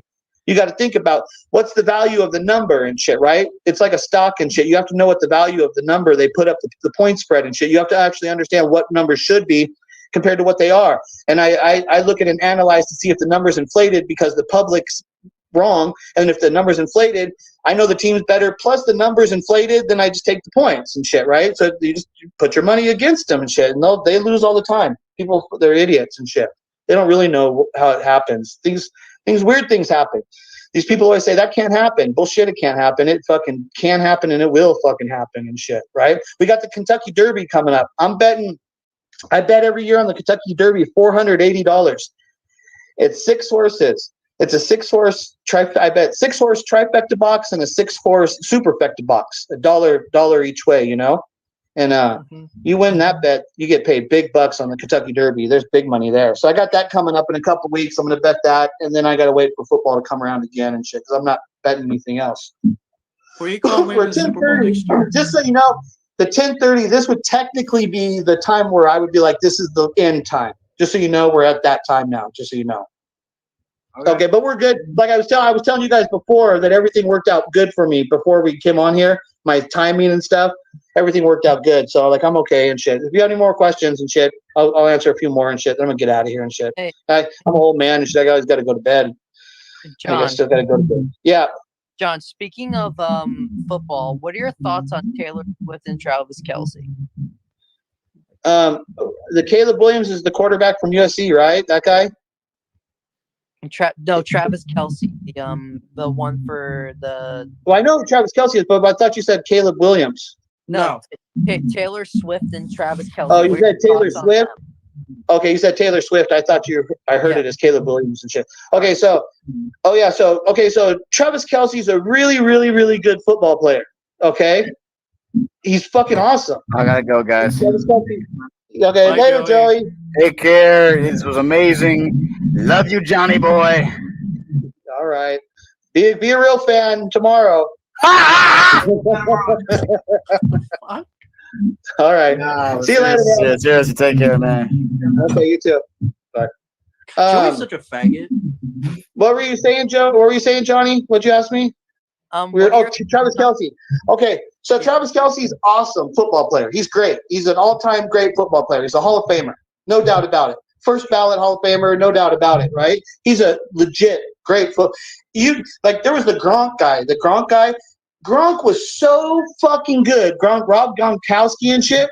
But he plays the same position as Kelce. They're both tight ends, right? And Gronkowski was so good that people kind of talk more about Kelce now. And I'm talking Gronkowski was fucking good, dude. Was he good, dude. He was really good, right? But people talk about Kelce now. So I'm saying that's the level of a quality of a football player that Kelce is. He is that level of a quality football player on a historically great team, and he's dating a gigantic fucking superstar and now, are they a real couple? Yeah, I think they're fucking and they like each other. Was it set up and planned for them to become Democratic spokespeople to fuck with the election? I'll say, yeah, that's probably all set up and planned and shit too. But that doesn't mean they're not fucking and they don't actually like each other, that they're not. I think they're a real couple. And I think they probably end up getting married and having kids and shit. I think they become a real couple, but we'll see. We'll see. Who knows? You never know. Who do you think will be president later this year? Trump will probably win, most likely. Thanks, Doc. 100%. White power. I'm kidding. It'd be hard. Trump won the last election. There's no doubt about that. He won. And there's no doubt that Trump should be the president as far as the voice of the people. But now, whatever happens in this world we're in now, I don't know. You never know and shit. I don't know. Nobody knows anymore, really. Hey, John, can you say hi to can you say hi to my cat Bubbles? He really admires. Hi, Bubbles.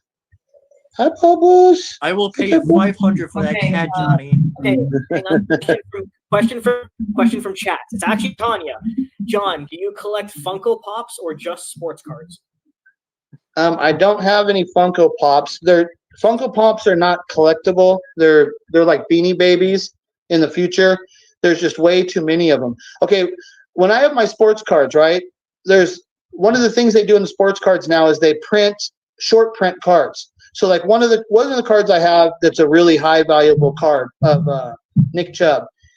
You have to learn the brands, and you have to. Okay, so it's a Contenders Optic Gold Rookie Ticket Auto. Okay, so that's the way you have to say that, right? And now, so that card, there's only 10 of those cards. That card that I have, it's signed by Nick Chubb. It's gold, which is a 10. It means when they print gold cards, they generally keep them to only 10. So what they've done in the sports card community, which is gold, is a really desirable color of the card, and then they only have 10 of those cards were only ever printed. Okay, so there's only 10. So when you get these players that are really exceptional players, and they have those cards are really desirable cards, and they're very short print, so they're very limited. They're rare cards. They're really valuable and shit, right? So they're rare. Those cards are actually rare, and if they're desirable, right?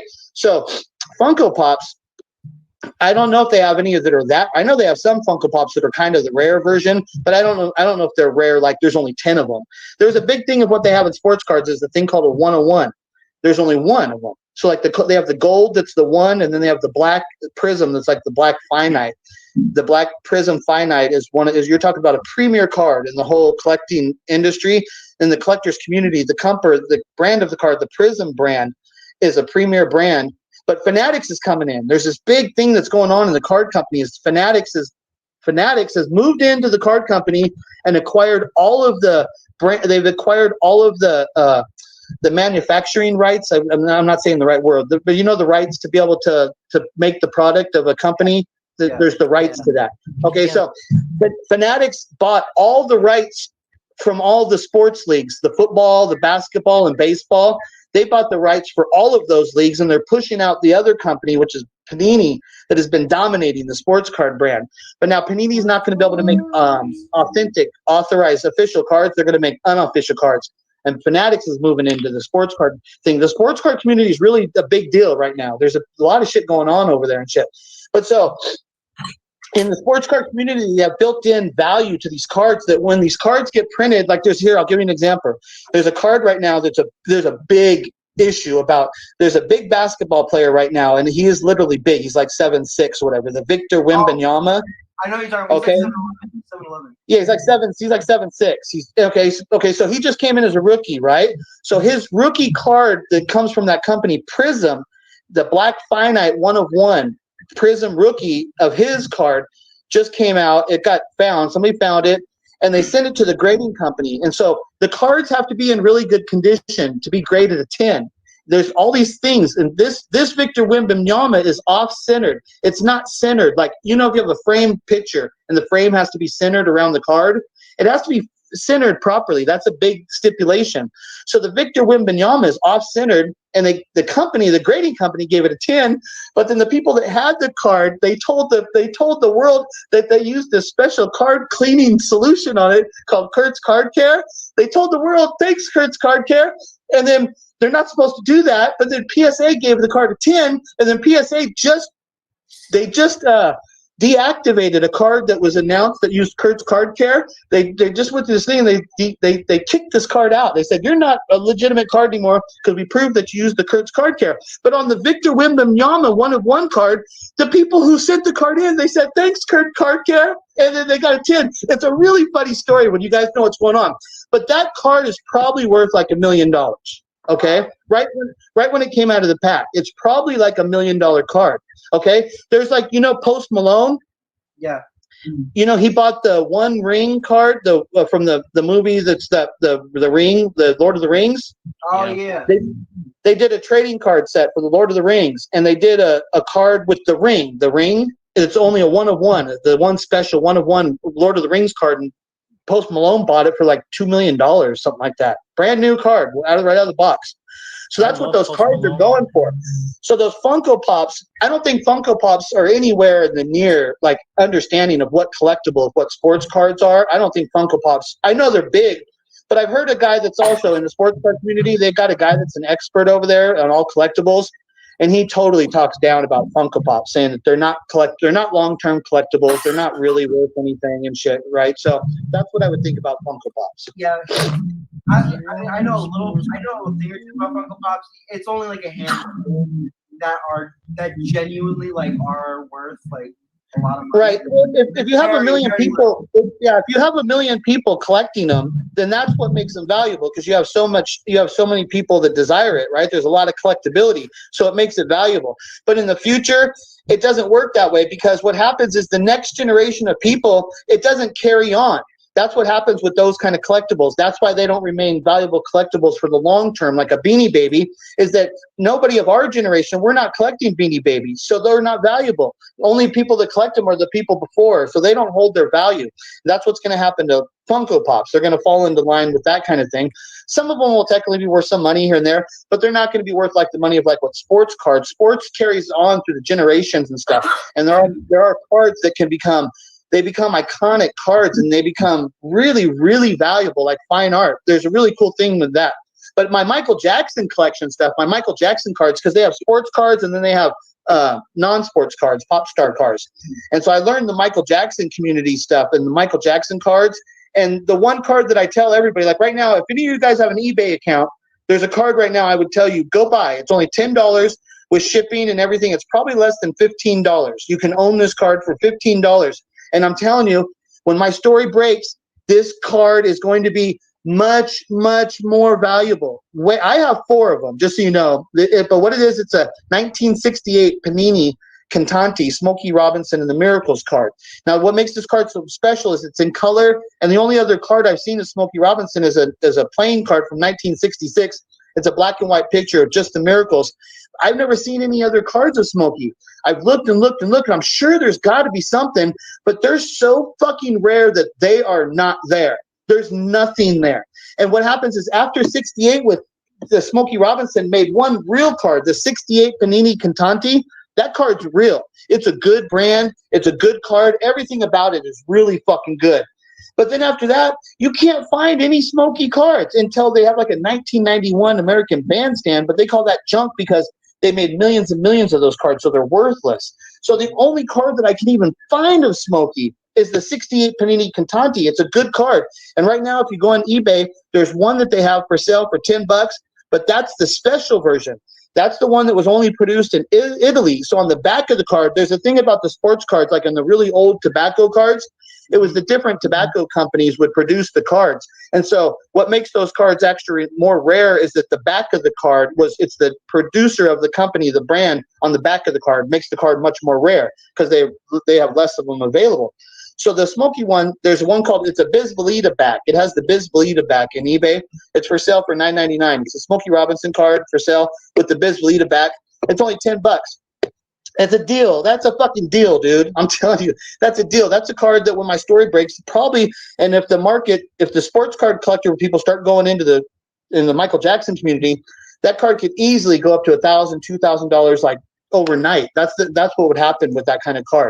And that's what I'm saying. You can get that card for $10. It's a good investment and shit, right? Just a good investment. I don't know if you guys ever saw the album that James L. bought.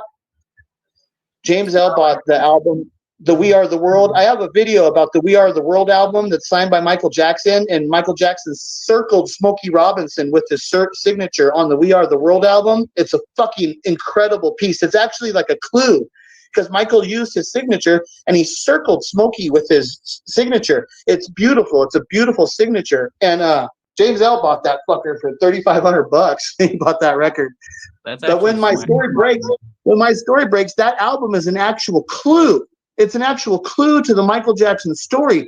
That album's going to be worth $100,000 easy after that. It's a one-of-one original clue to the story. That's what I try and tell people about the Michael Jackson collectibles. If you learn what's going on in the Michael Jackson collectible market and have an understanding of my story, what you can still find out is there's all kinds of collectibles that are undervalued.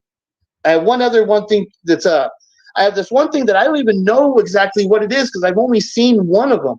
But you know, at the Oscars, when they do the movies for the Oscars, right? So the movie The Wiz got nominated for some Oscar awards. So what they did is they have what they call the Oscar, the committee. It's the committee, the people that are in the Oscars who vote on the movies, right?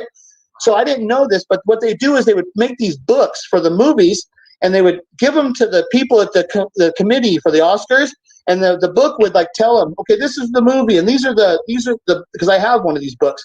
It tells them about all the media writings. It's really beautiful color book. It's not a book, it's a magazine, but it's really quality, right? But it was used at the Oscars. It was for The Wiz. And on the cover of it, it has like the Golden Brick Road, but it has a picture of Michael and Diana dancing on the Golden Brick Road in the magazine Jello with the Golden Brick Road, but it's got Michael and Diana dancing, and they're in black and white. And it's a fucking beautiful picture. And it's on this magazine, right? And so I got one from eBay for like $150. I got it shipped from England or whatever. And I've searched and searched and searched just to find another one of those magazines from any fucking movie, and I can't find one. It's one of those things that I don't know how rare this one is, but I bet you it's rare as fuck. And when my story breaks and you find out that the connection with the Michael and Diana, when people see this magazine with that photo it's fucking awesome, right? That's what I'm saying. I pick stuff up like that for $150. It's rare. I know it's rare as fuck. This is the kind of thing I'm saying. Why would you buy a Funko Pop for $150 when you can search and find a magazine? What I'm saying, like this one I got from the Oscars, you can find something like that for $150 that's rare as fuck and really collectible. So that's what you want to buy. If you want to buy something that's collectible and desirable, you need to actually understand the collectibles market. You need to actually know what you're doing. And if you do, you can do really well with collectibles. But if not, you're just going to buy the same collectibles that is just the common stuff that's not really valuable and shit. Not in the long run. Not really valuable. Okay. Any more questions? Yes, John. I have 2 questions tied into one topic. Apparently, I like to ask everybody this. Where were you? Where were you on 9/11? And what is your opinion on 9/11?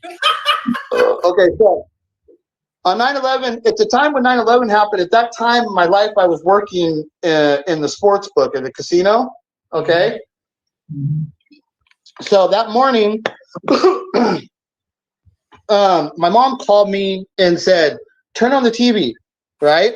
So I was living in the area. I was living in the area where I live in now. Still same basic area and shit out in the desert. And my mom said, "Turn on the TV," and I remember I turned it on.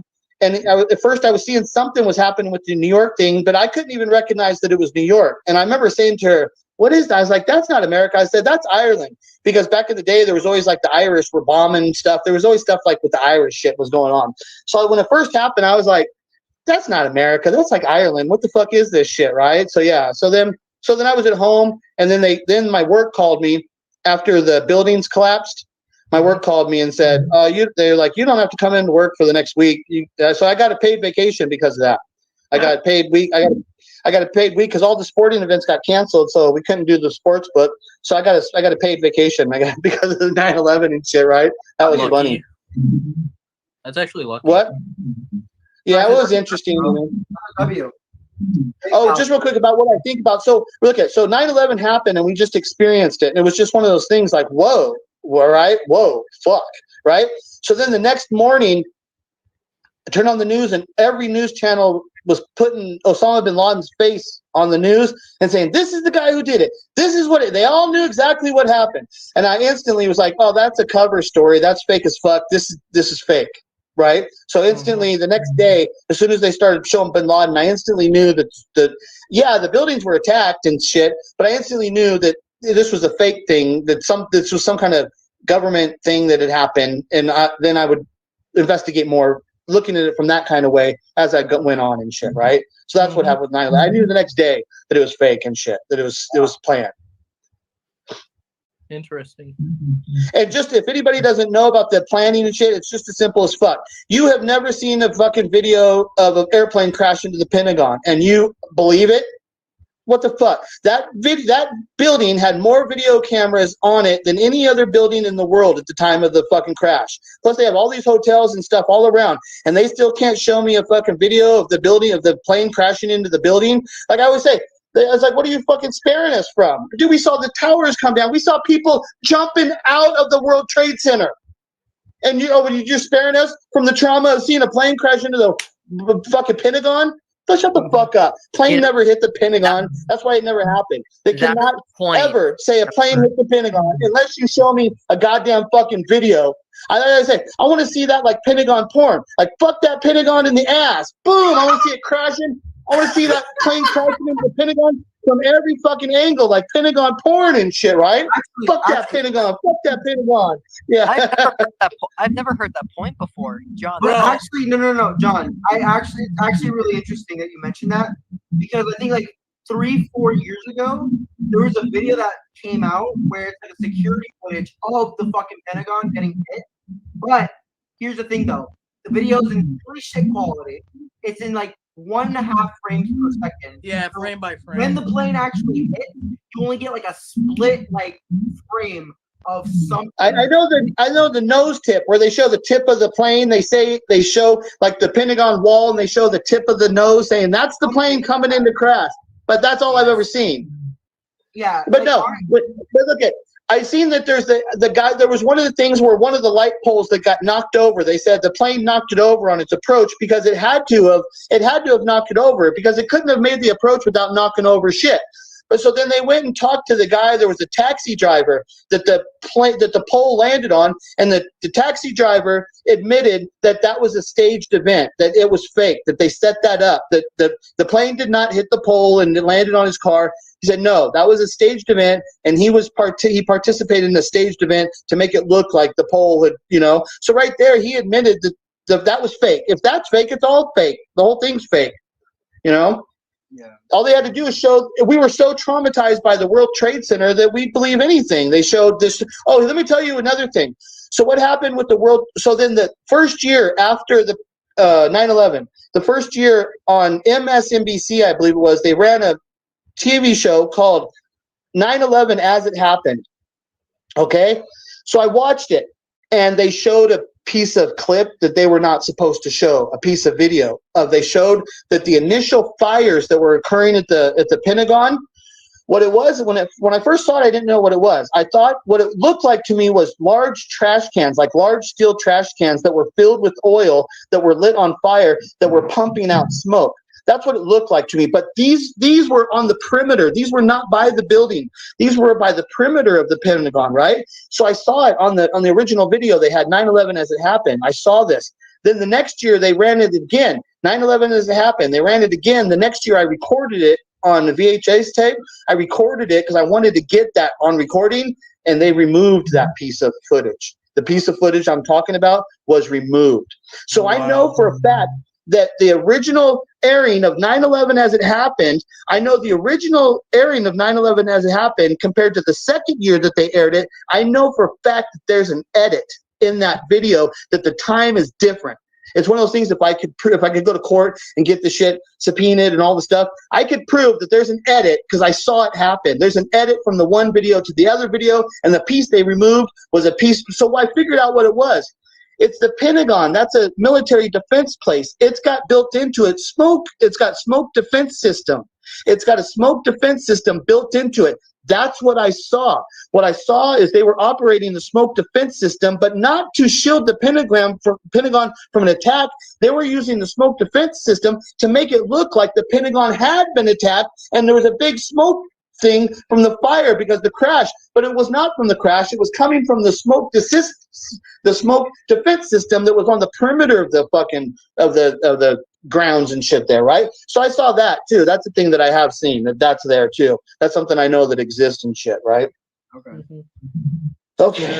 Any other questions? I'm getting tired of shit. I'm ready to go and shit. We've been 3 hours and shit. We had a good show and shit, right?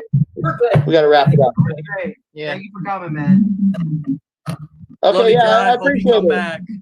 Yeah, it was cool. Like I said, I'm just glad to have this first opportunity just to come on here and try it once. So now I've done it. I have an idea of how it works and shit, and it worked. My phone didn't buffer.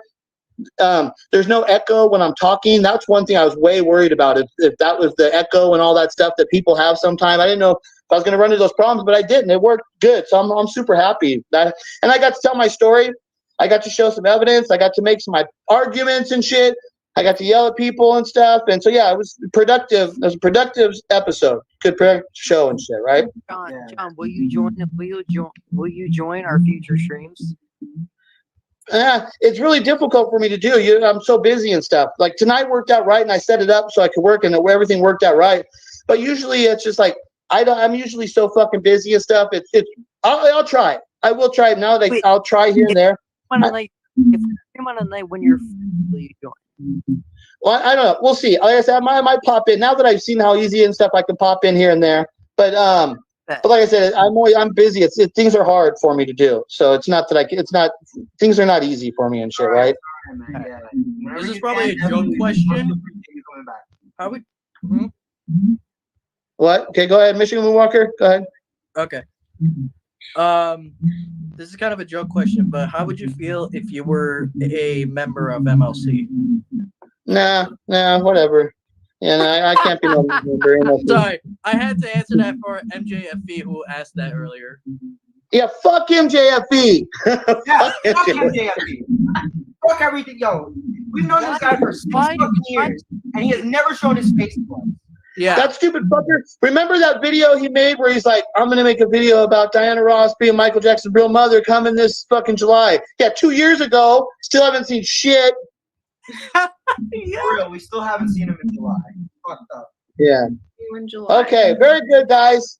Let's call it a quits. Let's call it a night. All right, man. Well, hey, John. For joining. We really appreciate you coming. Yes. Literally. And yeah. All right. Have a good night, John. Literally, thank Okay. you and love you. I can't see how to turn. Oh, there it is. It says leave. I'm looking at this thing saying, how the fuck do I get out of here? There it says leave. I see it now. Okay.